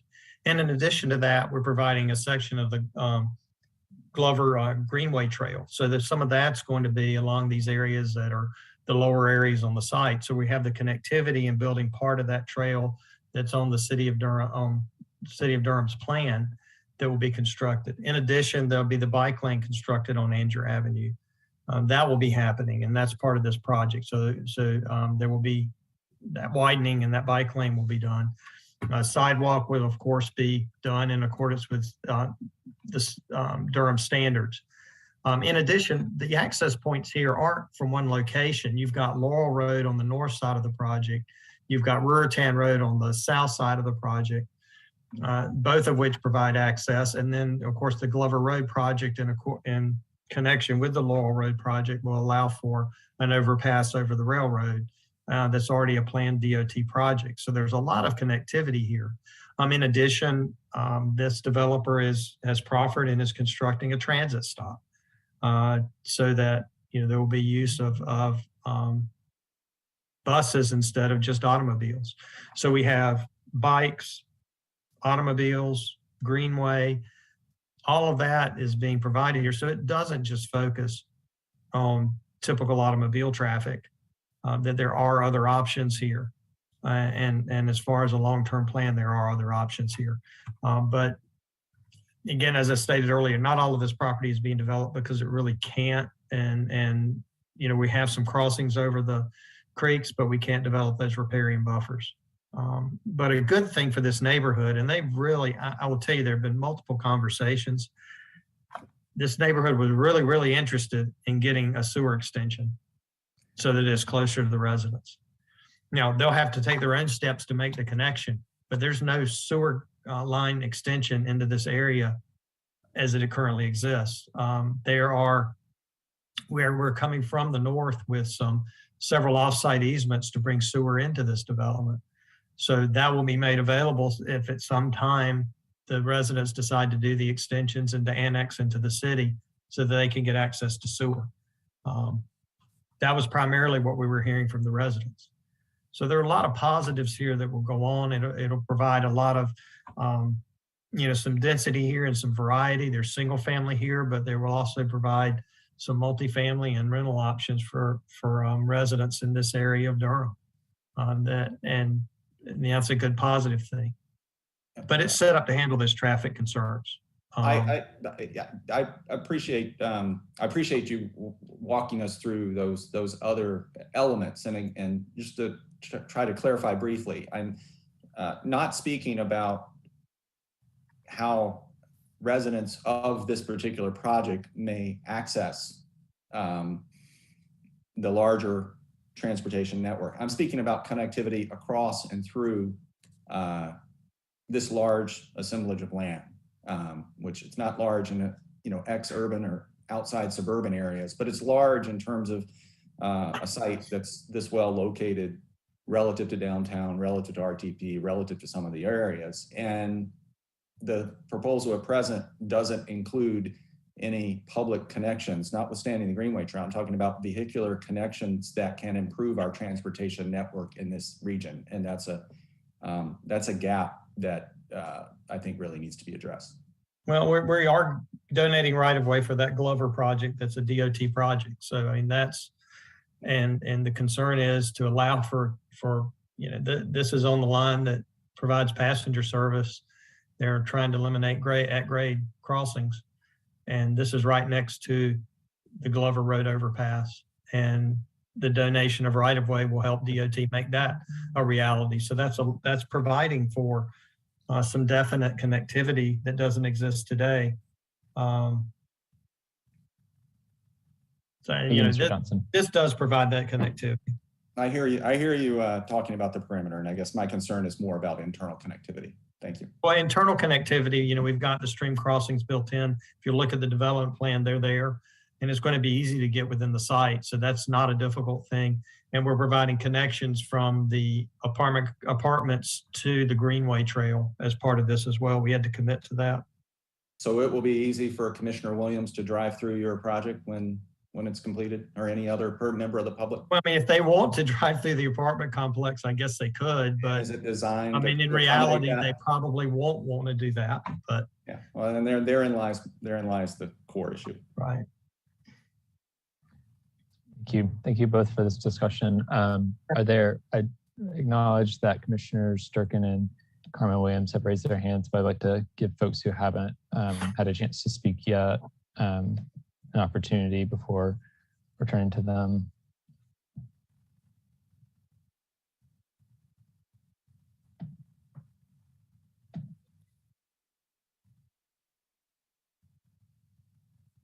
Okay. Commissioner Durkin. I just have a quick question. Thank you. It's for staff. I know that the Glover Road overpass project is a planned DOT project, but are there funds allocated for it? Plan a lot, but are we going to pay for it? Arlene Thomas, Transportation. Yes, that is a funded project that DOT is actively working on. Okay, perfect. Thank you so much. Miraculous when DOT has funded the projects they've planned. Commissioner Carmen Williams. Yes, thank you for recognizing me, Chair. I just had a few thoughts in terms of the comments made by the presenter, and in terms of the fact that we're creating an overpass to create on-grade crossing, to prevent on-grade crossings for railroad tracks.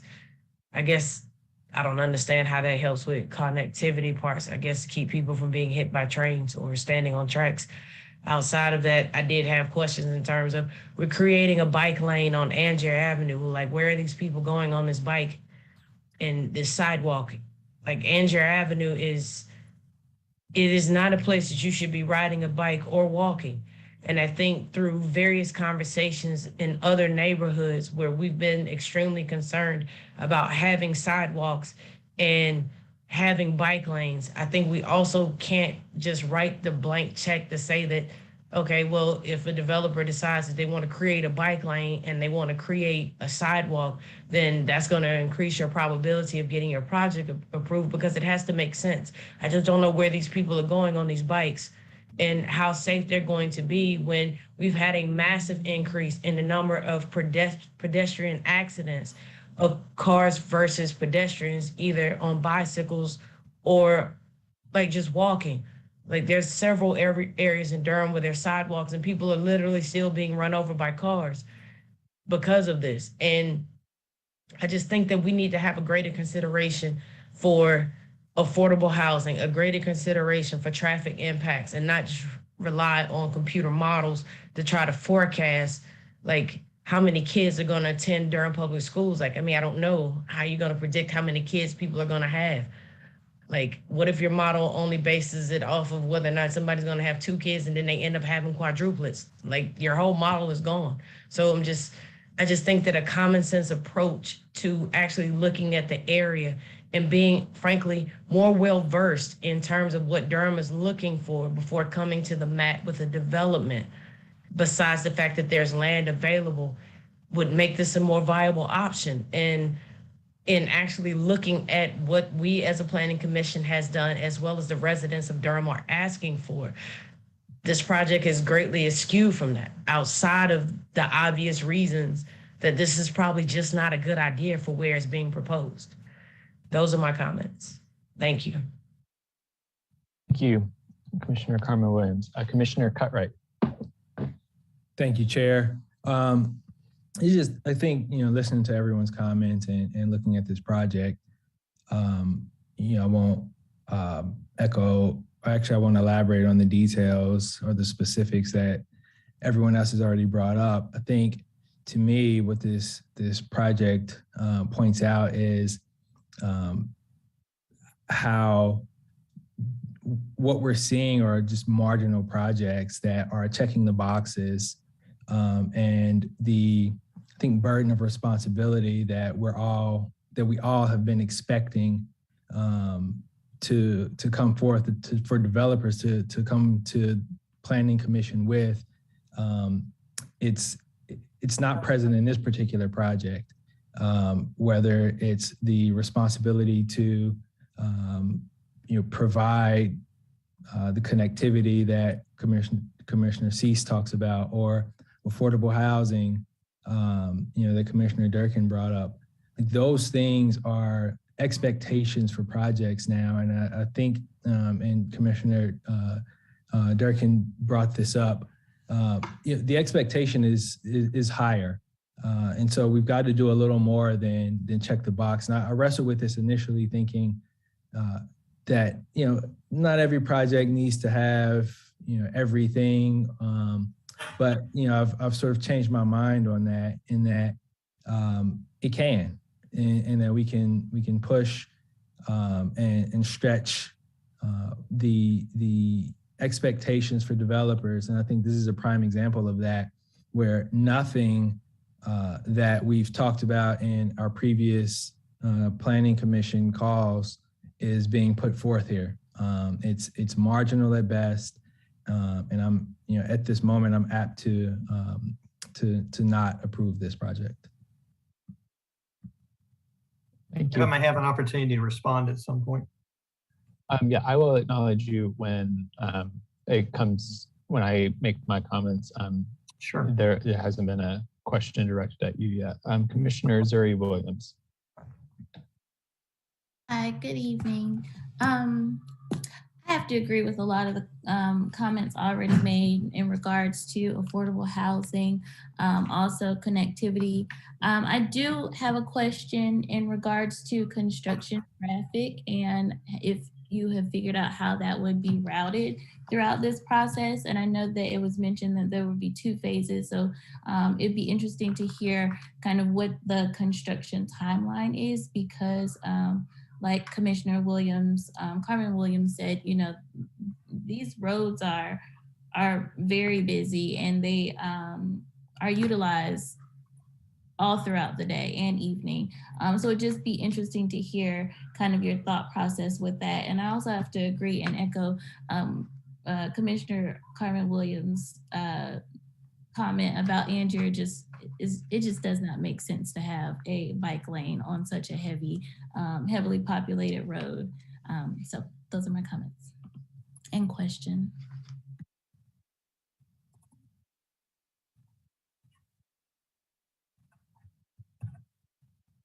Tom, your team may respond to those questions. Sure, I'll be glad to respond to those questions. There's talk about the bike lane. The bike lane will be additional pavement, so it's not going to be a bike lane on the existing road itself. We're being required to widen the road to provide that. And in terms of affordable housing, I just made the commitment here tonight that we'll contribute $500 per unit toward the Durham Affordable Housing Fund. So that's a commitment we'll make, and as well as a commitment to $100 per additional student in the Durham County Public Schools as a result of this project. So we've made those 2 commitments. We're also providing the Greenway Trail that is separated, so that will be available. And there are places to bike. If you have a separate bike lane, which you have that separation from the traffic, you have opportunities to go to the other businesses on Miami Boulevard or that are in the area. You do have opportunity to bike for those. Again, the transit stop is going to help in terms of offering that separate option. So we are addressing the affordable. We are addressing the schools. The Glover Road extension is going to provide more connectivity, because as I see it, Nerlene can can confirm this, but the way I'm looking at it, this is a minor thoroughfare. So this is actually a thoroughfare that will be on the edge of this project. So it's not just the overpass, it actually helps with traffic circulation as well. So yeah, that's what I would say in terms of overall. So we're checking those boxes. We're doing those things above and beyond. You know, it's not a requirement to make a contribution to the Affordable Housing Fund. It's not a requirement that we make a contribution to the school system. We're willing to do both of those. And also, you know, there's not always an opportunity to extend the greenway trail and have that as part of a project. There are multiple things we're touching with this project that's not just routine. And in addition, in the proffers, as you saw, there are a lot of amenities that are being offered with this complex as well. In terms of the timing, and I'll go to our annexation petition because that's the best way to look at how, you know, the proposal is in terms of construction and how things come on board. You know, right now we're looking at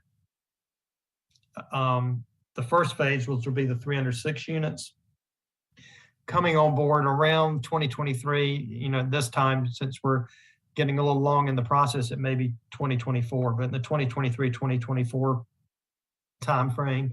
And the phase 2 is projected to be online in 2026. And that's, again, part of our annexation petition that we filed. Construction will be done with consideration of traffic, as it always is. It will be done at times that are, you know, interfere less with traffic. And it will be done with the traveling public in mind. But with this site itself, a lot of the work will be going on the site itself, not on the roadway. But when the roadway improvements are occurring, again, that will be coordinated with DOT and Durham Transportation to do that in a way that it does not interfere with the traveling public or minimizes interference with the traveling public.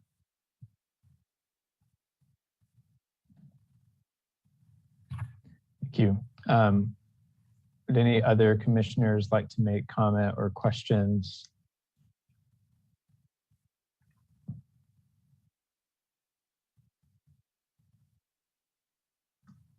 Vice Chair Cameron. I just want to echo the, I don't know if it's disappointment of the overall project. Yes, the proffers were made after we requested them, but we've pushed pretty hard on other developers that have come before this commission that have done a pretty good job of incorporating affordable housing and other sustainable features. And this really has none of those. And to, you know, allow this to pass without the standards that we set in previous meetings would just be a disservice to our work here. That's all I want to say. Thank you, Vice Chair. I meant to go ahead and acknowledge Erlene Thomas and would like to acknowledge her at this time. Rolling Thomas, Transportation. I just wanted to clarify 2 items that have been discussed pretty frequently here. One, regarding the Glover Road extension project. NCDOT is not constructing that project. It is on the long range transportation plan that will eventually extend Glover Road over to US 70. That is not a funded project and not being constructed. What DOT has funded and is constructing is the grade separation project, which will extend across Angier and sort of loop back around into this site and reconnect to Angier Avenue. So that is what they're constructing, and I just wanted to make that clear. The second thing is this project will widen Angier Avenue to provide the additional 5 feet of pavement, but a bike lane will certainly not be in place or implemented until there is a more extended section of pavement constructed to accommodate a bike lane. So the pavement will exist, but it will there will not be a functioning bike lane along this section of Angier Avenue. Thank you, Arlene. Appreciate it. Commissioner Harrod. Well, I think I'm a voice in the desert maybe a little bit, but you know, we asked for these things, and you know, like bike lanes, greenways, so on and so forth. And I agree that the traffic situation is a problematic, but I'm not sure what we would ask them to do to improve that, unless they, I don't know, I'm just not sure what they could do to improve the connectivity. I think they've done what they could. I'm just saying we seem like we're being a little more negative in this situation than we are in other ones. And maybe I'm new to the commission and I maybe shouldn't be expressing these opinions, but you know, we ask for a bike lane, he gives us a bike lane. We can't criticize him for giving a bike lane. The thing because you know, I'm opening up a whole new can of worms. We got this project is defined by streams, and in this overlay, I'm not sure what the buffers are there, but I'm more concerned about environmental issues than I am traffic, because we're going to have traffic whenever we have housing. And we haven't been concerned about that as much on other projects. So maybe we're evolving into something greater. I hope so. But I'm just coming at it from a different perspective. And so that's all I got to say about that. Sorry. Thank you. Thank you for that, Commissioner Harrod. Commissioner Cease. Thank you. I just wanted to clarify or attempt to add a comment in response to Commissioner Harrod's observations, since I was the one that raised the question with regards to internal connectivity. Commissioner Harrod, you said you didn't know what they could do to improve internal connectivity. In my mind, there are some very simple things that could be done, very simple. And that is, you know, a public street access, a public street, or it could be a private street designed to public standards, although that brings up a whole set of questions regarding standards. I'm not talking about that, but a public connection on the, from the north to the south on the eastern side of the creek, and a public connection from the north to the south on the western side of the creek would be really, really minimal improvements to the plan, but they would be improvements. And that would be one way of addressing connectivity issues that I raised, one small way. Thank you. Commissioner Harrod, would you like a chance to Well, respond? I don't disagree, but with the streams crossing north and south, east and west, I think you're just opening yourself up for more environmental issues. But and just to clarify, what I just said would not add any additional stream crossings than what is shown in their present proposal. Okay. Okay. Commissioner Morgan. Thank you, Chair. I guess I kind of look at the context of where this particular parcel is. There's a lot going on in there, and quite frankly, it's kind of hard to visualize what's going to happen in that area, because there's certainly a desire along the US 70 corridor to provide more commercial development along those lines. We're allowing for about 500 more units. We've approved, well, we didn't approve, I guess City Council approved development north of there where there's a lot more development. There's one south of there. So there's a lot of residential housing that's actually being put in place, but it seems to be kind of crowding out the opportunity of doing any kind of commercial development along US 70 in that area, because there's another parcel that's on the other side of 70 there. So when I kind of look at it in context, it is kind of almost, and it's nothing against the developer. It's almost kind of like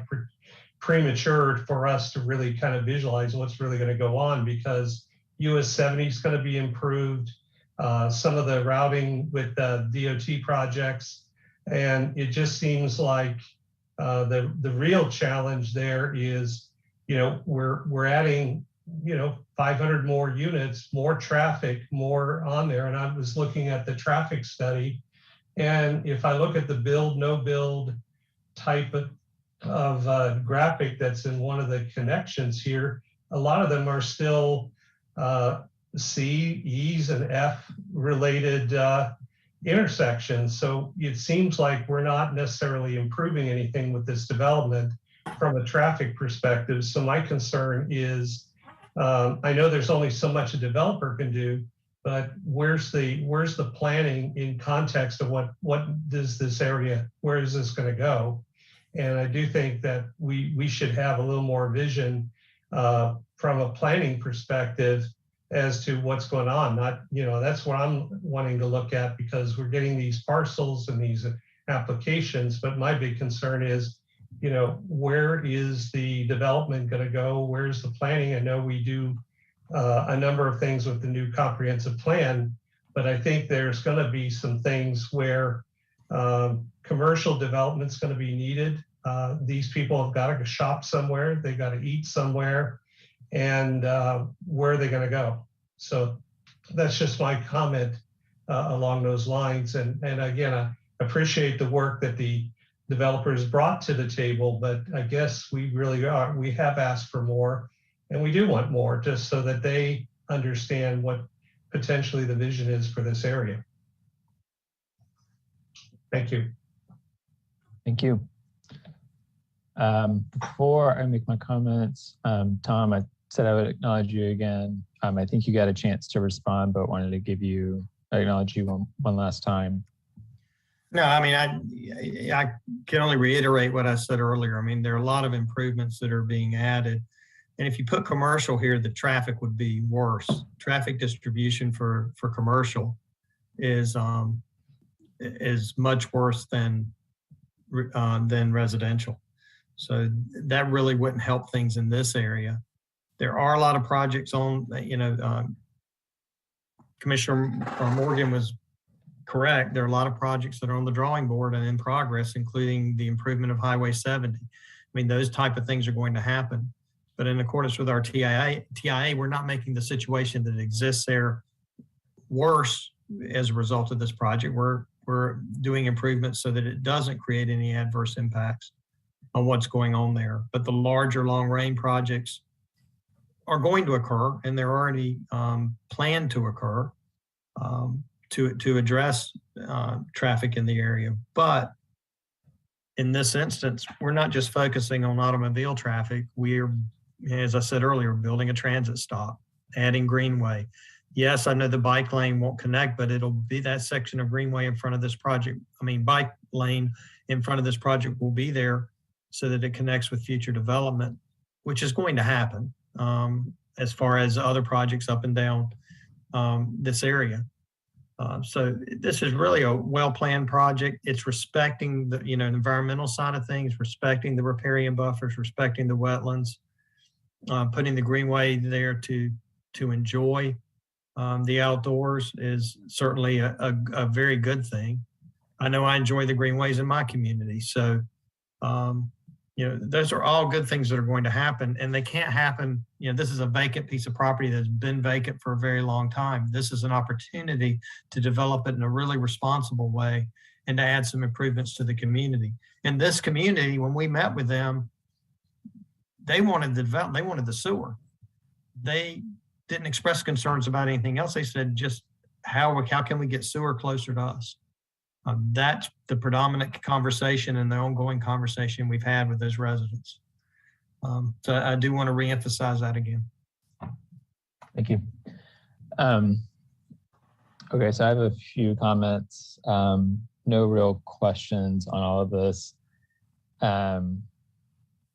As the first question, I'll kind of bounce off of what Tom was just saying. It is a little bit odd to me that there was a long list of community members notified for this, and we didn't hear from any of them. Like usually with large residential developments like this, you expect that. So I'm not sure how to read that. Maybe everything is just fine and dandy, but you know, looking at the engagement plan, it's pretty, well, first off, it seems like the last meeting that happened was maybe in 2020, which I know time is abstract now, but that was a pretty long time ago. And when you read the engagement plan, the point of the engagement plan is you're writing what you're going to do for engagement, but it's clearly written in the past tense of what had already been done, which to me, that's concerning. That's not the purpose of the engagement plan. Now, I recognize that's something that we have implemented more recently, and so maybe it was implemented after the fact of the engagement. Regardless, that's something that stuck out to me. I have a little bit more of a nuanced view on the whole bike lane thing. I think, you know, we need the bike lane. I'm not going to complain about it, but I just also don't think we should boast about connectivity when it's a bike lane that's not connected to any other portion of a bike lane. So I kind of agree with both sides of what's been said there. What really sticks out to me about this is, now we have a draft place type guide or a draft place type map. So draft is emphasized in the situation, and they have not been passed by this body or the council or the county commissioners. So like all of those caveats, but based on our draft place type guide, this would be zoned planned suburban, which includes existing neighborhoods and is not a desired future use in Durham.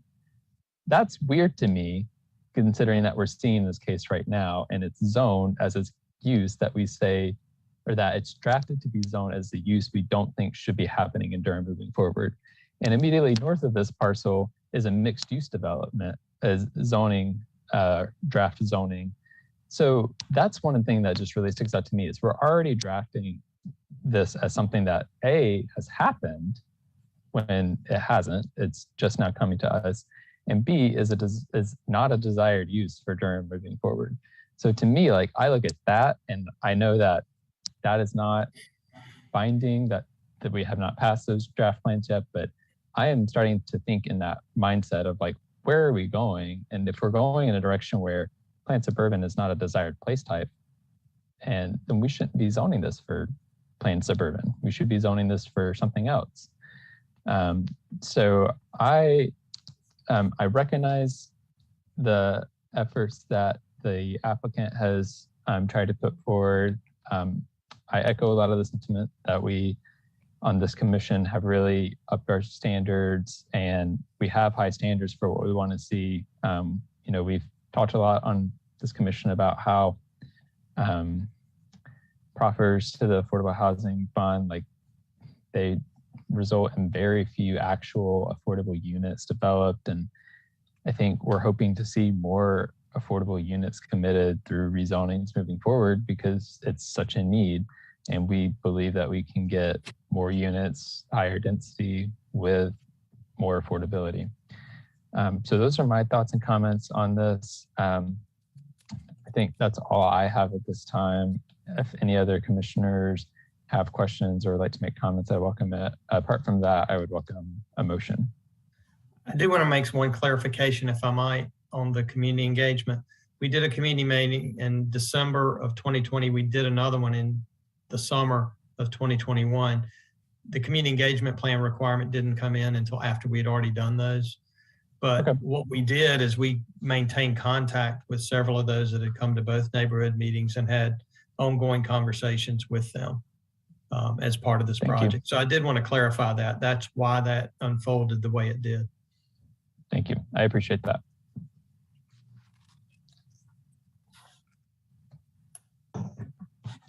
Mr. Chair, if there's no one else going to add, I'll make a motion for case number Z2100005 Angier Avenue Apartments with the appropriate proffers and suggestions to be forwarded to the City Council with a favorable recommendation. It's getting late. Second. Great. Moved by Commissioner Morgan, seconded by Commissioner Cutright. Michael, did you want to clarify anything before we hold the vote? Just to note that we will work out the specific wording for the two proffers that were made. The one for the $500 per unit prior to certificate of occupancy for donation to the Affordable Housing Fund, and then $100 per additional student to Durham Public Schools, again, prior to certificate of occupancy. Thank you. Any further discussion on the motion? Okay, may we have the roll call vote? Sure. Amendolia. No. Busby. No. Cameron. No. Cutright. No. Durkin. No. Harrod. Yes. Lowe. No. That was a no? No. Okay. Morgan. No. Cease. No. Carmen Williams. No. And Zuri Williams. No. And the motion fails. 1, 2, 3, 4, 5, 6, 7, 8, 9. 1 to 10. Thank you, Michael. Okay, we're going to move into our last case of the night. This is case Z2100015 Cedar Trace, and we will begin with the staff report. Thank you, and let me pull up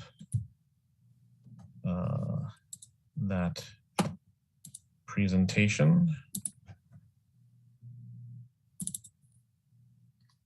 One moment, and hopefully I'll be able to share. Let me give it a shot.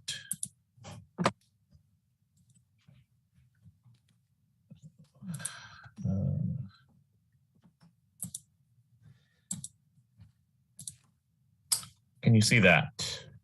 Yes. Excellent. Thank you very much. Michael Stock again with the Planning Department. Case Z2100005 Cedar Trace is a considers 5 parcels off of Carr Road in the suburban tier. It is already in the city, and it's just under 17 acres. It's currently zoned residential suburban 8, and the request is residential suburban multifamily with a development plan, RSMD. The current FLUM is low medium density residential, and the recommended FLUM change, if the zoning were to be approved, would be medium density residential. Again, this site is also in the Falls Jordan watershed, and this is a maximum proposal for 200 apartments. As you can see, it is the collection of parcels off of Carr Road, which is also off of the US 70 service and ramp.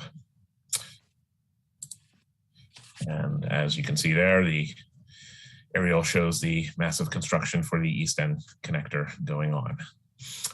It is Carr Road does dead end basically to this and other parcels on this section. The only primary access to the site will be from Carr Road and from US 70. Again, it's a maximum of 200 units. This is an affordable housing project. They are committing to 60% AMI for 30 years. The other access points, project boundary buffers, and tree preservation areas are obviously committed, including the parking and building envelopes. The plan is actually very specific in terms of its location of buildings. There's also an amenity building included. The maximum impervious surface would be 70%, and that's what the maximum allowed by the watershed. Again, here's the site. It's a primarily mixed hardwood site. And then there is the plan itself, location of the buildings, identifying the heights of the buildings, identifying the minimal, the clubhouse, amenity area and the access points. There is a stream that runs along the south. No, I'm sorry. My mistake. And then there was a neighborhood meeting held in accordance to UDO requirements, March 2021. And the social pinpoint comments that were generated through the online site have been provided along with the engagement plan. Staff has determined that it is generally consistent with the goals and community goals and objectives and the maintained policies of the current 2005 comprehensive plan. And again, if the zoning project is approved, the FLUM designation would be amended to maintain consistency with that zoning. And the applicant is here to answer questions. Thank you very much. Thank you, Michael. We're going to open the public hearing, and we'll begin with the applicant presentation. So we have several members of the applicant team with us tonight. So I'm going to read off everyone that I have and then turn it over to the applicant team. See Josh Lieb, Dan Pabst, CJ Tyree, Jonathan LaCourte, Toby Coleman, and Dustin Mills. I'll turn it over to the applicant team now to do the applicant presentation. You have 10 minutes.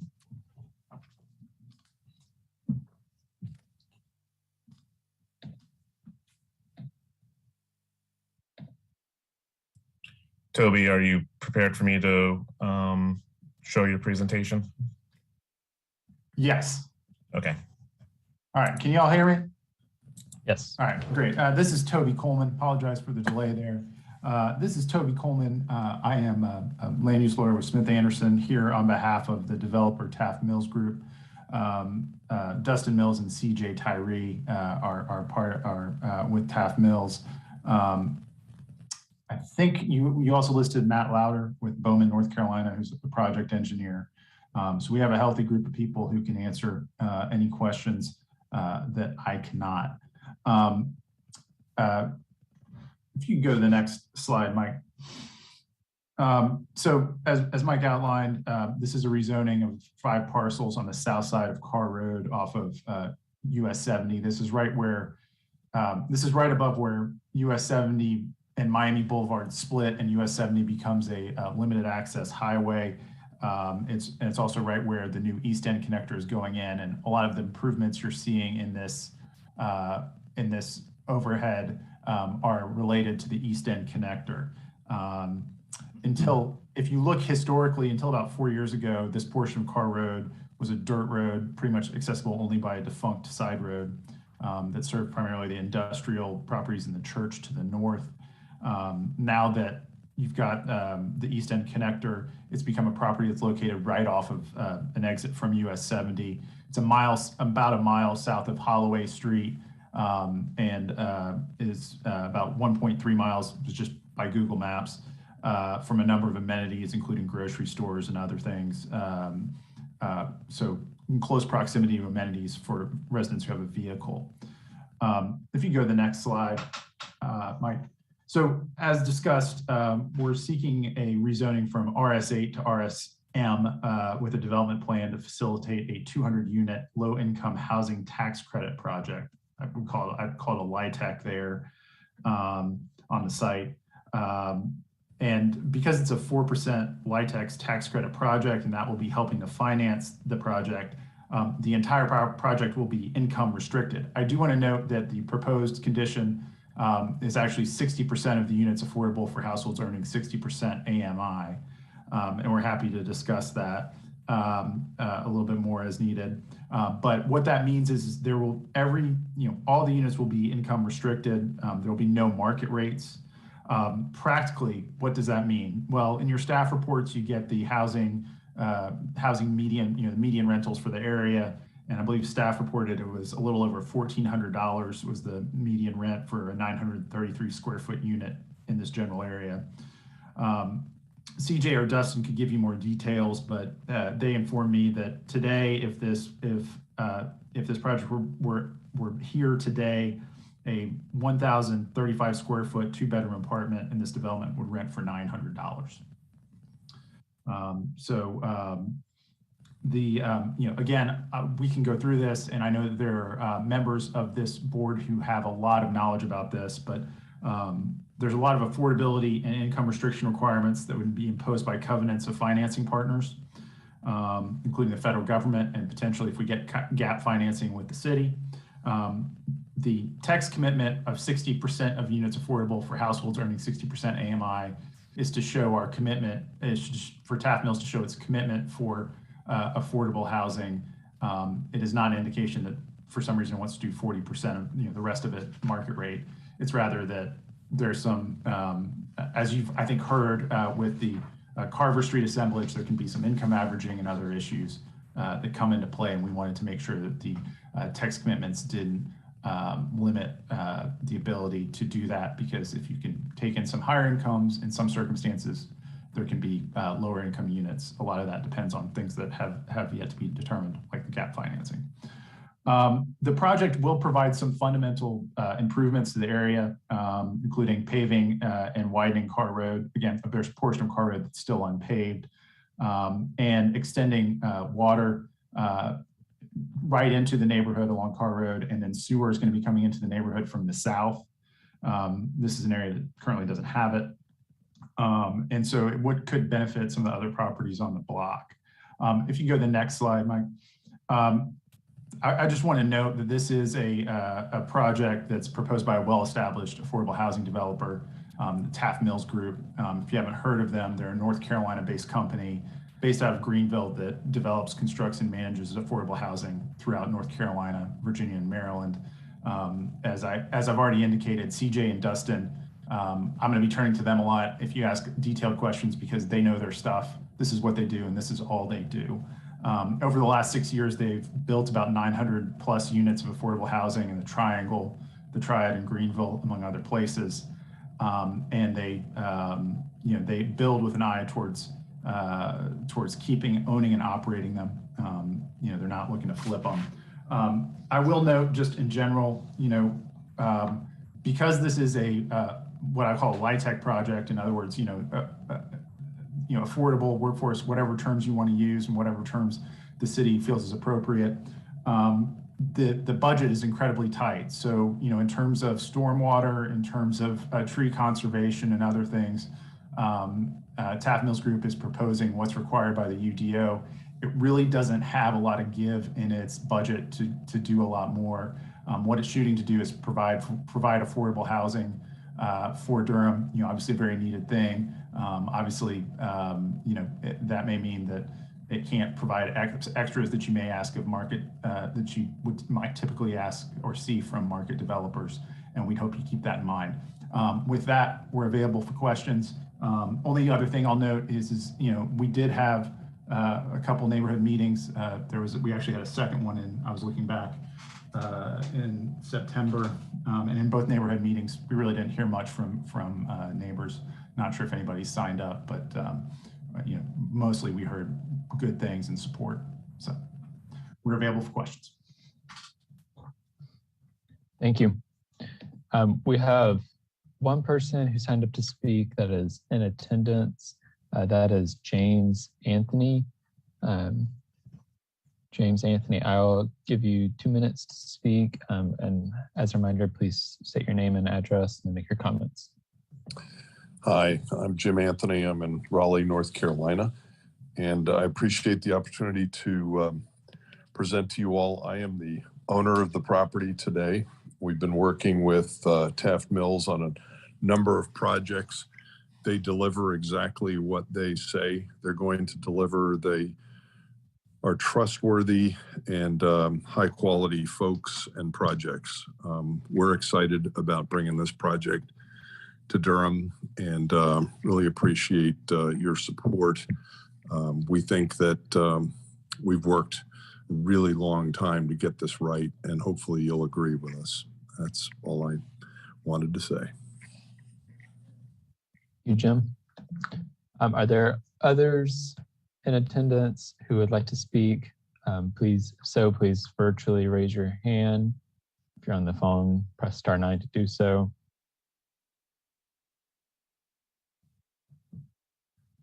Okay, seeing none, I'm going to close the public hearing and we're going to move to commissioner question and comment.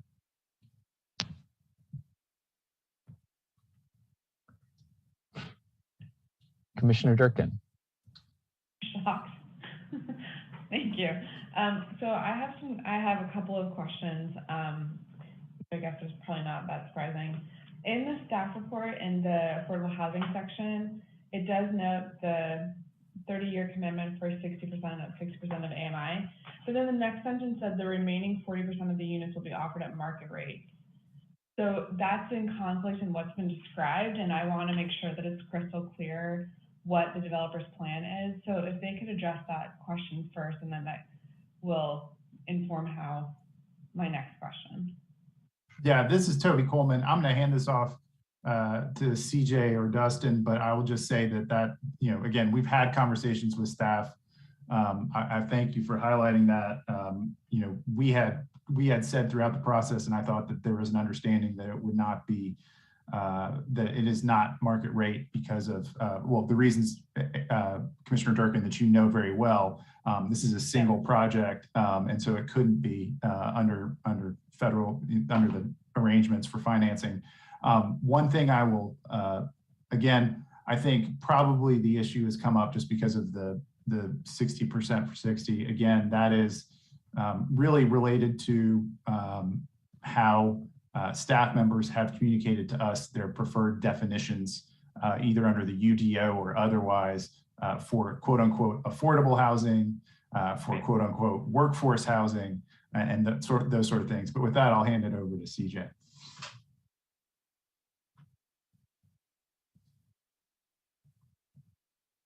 If he's on. CJ on? I know he's been listening, so let me make sure. Oh yeah, I think they're bringing him in. Okay. Hello. There we go. Hi. Okay. I was trying to talk. Thanks, Toby. To expand on that, we had originally, I think, stated in our proposal that it would be 100% affordable, but we were leaving a caveat that we may want some units to be affordable at 80% AMI. And Toby can correct me or staff can correct me, but my understanding of the dialogue we had with city staff was that 80% affordable isn't considered affordable in the city UDO. And so they didn't want to call the 80% units affordable. And so that's why we changed the terminology to say 60% at 60% or less. We are committed to doing 100% at 80% or less. And the caveat there, and the reason we're looking to leave the door open for the 80% is we can potentially offer lower rents to 30% AMI households. But in order to do that, or not in order to necessarily, but it helps to offset that with some 80% units as long as the average is at 60% or less. This is, I know, Aaron, I'm sure you're very familiar with this, but just for the nuance of it is it's a relatively recent addition to federal law that says you can add 80% units as long as your average is below 60 or at or below 60. And we are trying to, ideally, we will have 30% units, 60% units, 80% units. Our average will be 60% or less. And that really allows us to target a much wider audience, being able to serve both 30% households and 80% households, instead of just doing all 60% AMI households. And so we're really trying to maintain some flexibility to be able to target both what we call extremely low income, the 30% households, and also the 80% households, which historically have been underserved in the affordable space because affordable housing is capped at 60%. And then there's really nothing that serves that 60 to 80% AMI or really 60 to 100% AMI. So what we're trying to do is have what we call diverse price points, and all affordable at 80% or less, with our average at 60% or less. And what we tried to do, it's obviously a very long, complicated answer, but we're trying to say that in a way that would fit within what we understand the city's context within the UDO of how they define affordable housing. But we're happy to, add whatever text is appropriate that, accomplishes in a shorter version of what I just said. So, Michael, if you're around, if you can come back on, is there a way that we can state that the remaining 40% are income restricted without having to tie it to the definition of affordable housing in the UDO and 60% AMI? That was the exact reason I raised my hand. We can work out the commitment to address that directly. And I apologize for the confusion that has caused from staff. That was not our intent. And that commitment can be worked out. It does not have to be tied to a definition from the UDO. The definition of the UDO really gets to the affordable housing bonus use of that. But if an applicant wants to commit to a different range of AMIs, we're not going to, in order to make use of LIHTC, that's a commitment that's very easily put on to the development plan. So we can work with the applicant to make that happen. Okay, great. That seems like an easy solution. So that one is solved. CJ, I think this next question is for you. What's the status of your conversations with the North Carolina Housing Finance Agency? And are you doing 4% as of right? You're doing 4% credits? We're doing 4% credits, so they are by right, and it is a non-competitive credit historically. And again, I won't get into all the nuance, but there is some question about whether they will become competitive in the future. But the North Carolina has an application deadline in January, which we applied for the credits. There were only, I think, 17 applications in the state. So we know that they will not be run out of credits, basically. So it is a by right credit. The application is in. We will formally, get the award letter in August, is the typical time frame. It's usually between the 10th and 15th of August. But as you stated, this is a by right, it's not a competitive tax credit. Yeah. And the state will not be oversubscribed in this calendar year based on the applications they got in January. As long as you do the app right, which is what we specialize in, you do get those credits. Okay. And I guess, so the HFA knows about the project, and have you heard anything from staff at all in response, even if they haven't formally responded to your application? It's always nice to know that the agencies that we're depending on to fund these things at least have them in their pipeline. Yeah. Or they're almost in a pipeline. Yeah, the NCHFA has a very, I don't know if transparent is the right word, but a very methodical process where, they try not to have communications outside of the formal application process. Again, we're familiar. This is Dustin Mills is my partner, and we combined have been doing this about 35 years, and we know North Carolina well. If you don't mess anything up in the application, we will get a formal market study as part of the application process. That would be an opportunity for the agency to say they think the rents are too high, or the unit mix isn't right, or something like that. But that's really the first communication we would expect from them. But again, this is a process we've gone through with them before. We're very familiar with. Okay. And did you submit the application for the Durham gap funding that would result in a 30% band? Correct, we did. Okay, great. Those are all of my questions. Happy to support this project. Thank you. Thank you. Thank you, Commissioner Carmen Williams. I'll be brief. It's been a long night. Typically, I have issues with whether or not you can get in and out of these projects as proposed and what the traffic impact is going to be. I have none because you're going to improve Carr Road. I don't want these potential neighborhood people having to drive on a dirt road or rocks or any of that. So write it down. Again, I am for this project. I have no rebuttal. I like it as presented. I look forward to the product that you're going to put out. And in this case, as far as traffic is concerned, first come, first serve. Thank you very much for what you're doing. Thank you. Thank you. Any other commissioners? Commissioner Busby. Thanks. I'll just say briefly, in the previous case, Commissioner Cutright, I thought, spoke really eloquently about Durham and this commission. We've raised our ambitions for what we want. And this case is an example of what we want. And so I'm really excited and look forward to supporting this. Thank you. Anyone else? Okay, I'm going to be a little annoying and ask a couple of LIHTC questions because I've been very interested in the bounds that our state puts on us. So first, you said something in your conversation with Commissioner Durkin that piqued my ears a little bit. You mentioned that there's a possibility the 4% credits may become competitive. Is that, can you kind of elaborate on that? Is that like a federal thing? I will try to stay brief because unfortunately this is my hobby and career.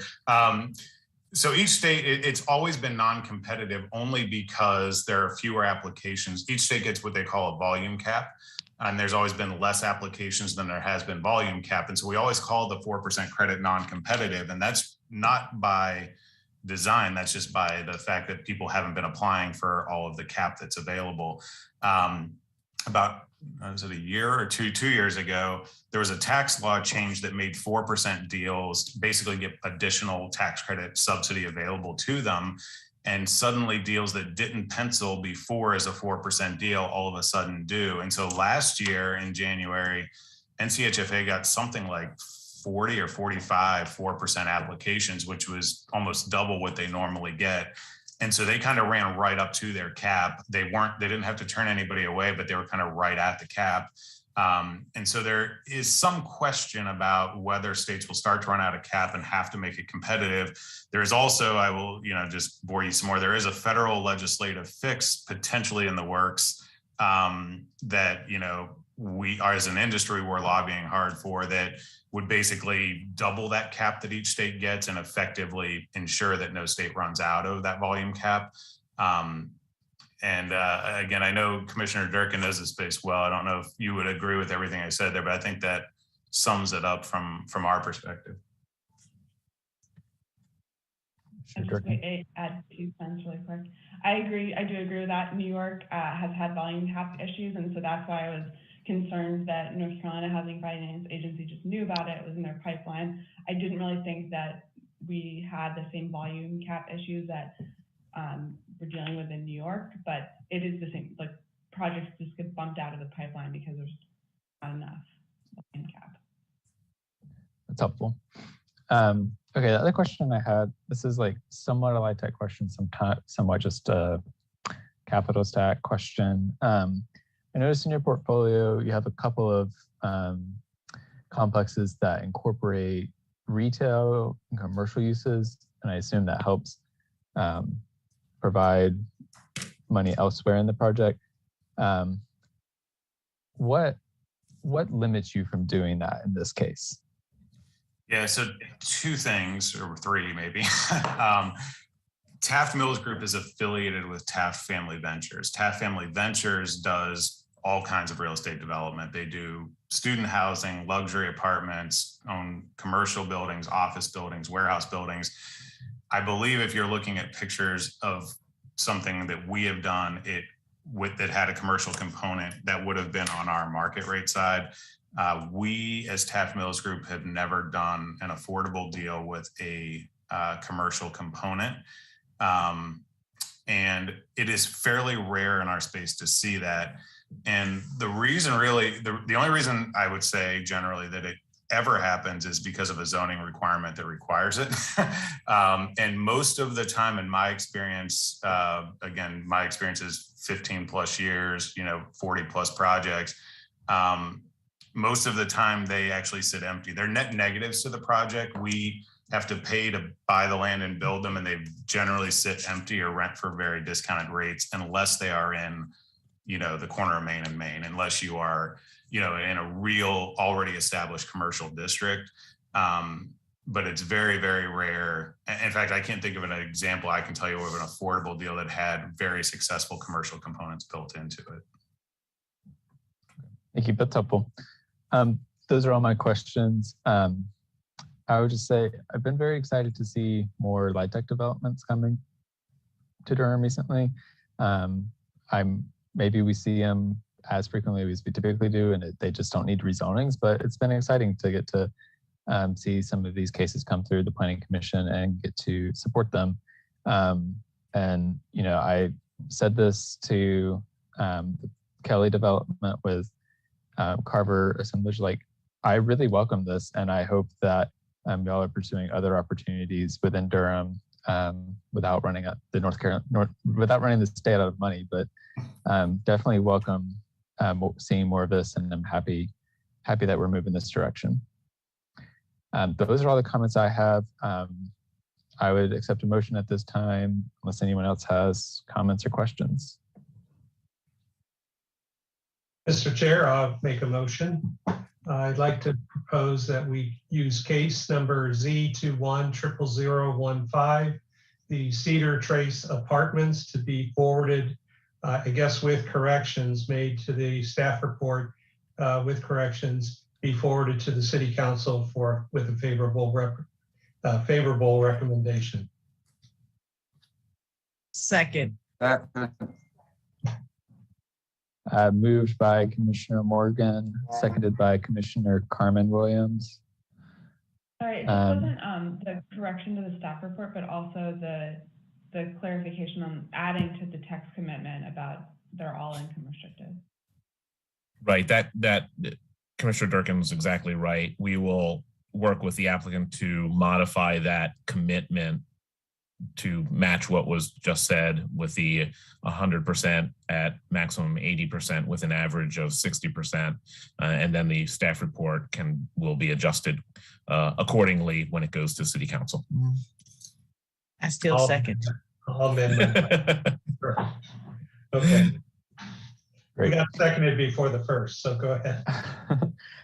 Any further discussion on the motion?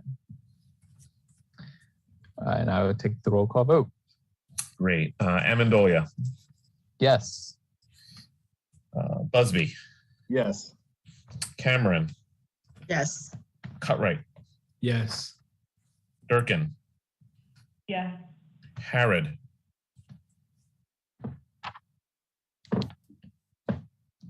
Sorry, yes. Lowe. Yes. Morgan. Yes. Cease. Yes. Carmen Williams. Yes. Zuri Williams. Yes. Passes unanimously. Thank you. Before we head out, I just wanted to briefly fill everyone in on the most recent JCCPC meeting. I presented the annual report for the Planning Commission there. I wanted to just reflect some of the comments from elected officials from that as briefly as I can. First thing I wanted to just note up front, a couple of them noticed or paid extra attention to our attendance numbers and reflected that they would like to see higher attendance numbers. They were not very specific, but they simultaneously acknowledge how much work it takes and how important this is. And I think because of that, we're paying more attention than maybe typically would to attendance. So just wanted to note that. I personally have not thought further about that, of like what that means or any implications of that, but just wanted to reflect that to y'all to make everyone aware. Apart from that, they spoke really highly of everything we've been doing. And one thing that I thought was notable that I said I would pass on is that I added some commentary in the annual report about the frequency at which we have this board has recommended denial of cases, and elected officials have gone on to approve them. And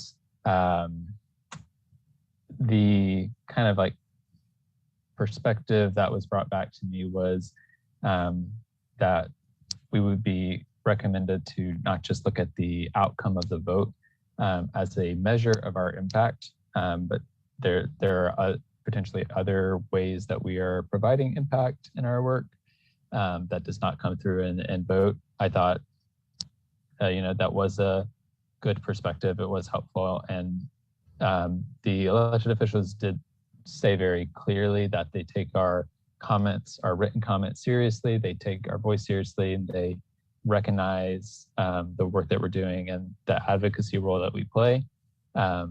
So just wanted to relay that back to y'all. You all can do it with that way you will. I'm just the messenger, but thought it would be helpful for everyone to hear that. With that, Michael, do you have any other announcements before we head out? Thank you. Yes, before you head out, we did note that we will send out a doodle poll, and I apologize for not sending it out sooner, but a doodle poll for a meeting date adjustment for November, since the meeting falls on election day. So please, for dates for your next retreat with the PUD team, with the comp plan. So out for 2 doodle poll requests. They will be different, but they do want to schedule something with you, preferably in April. Thank you very much.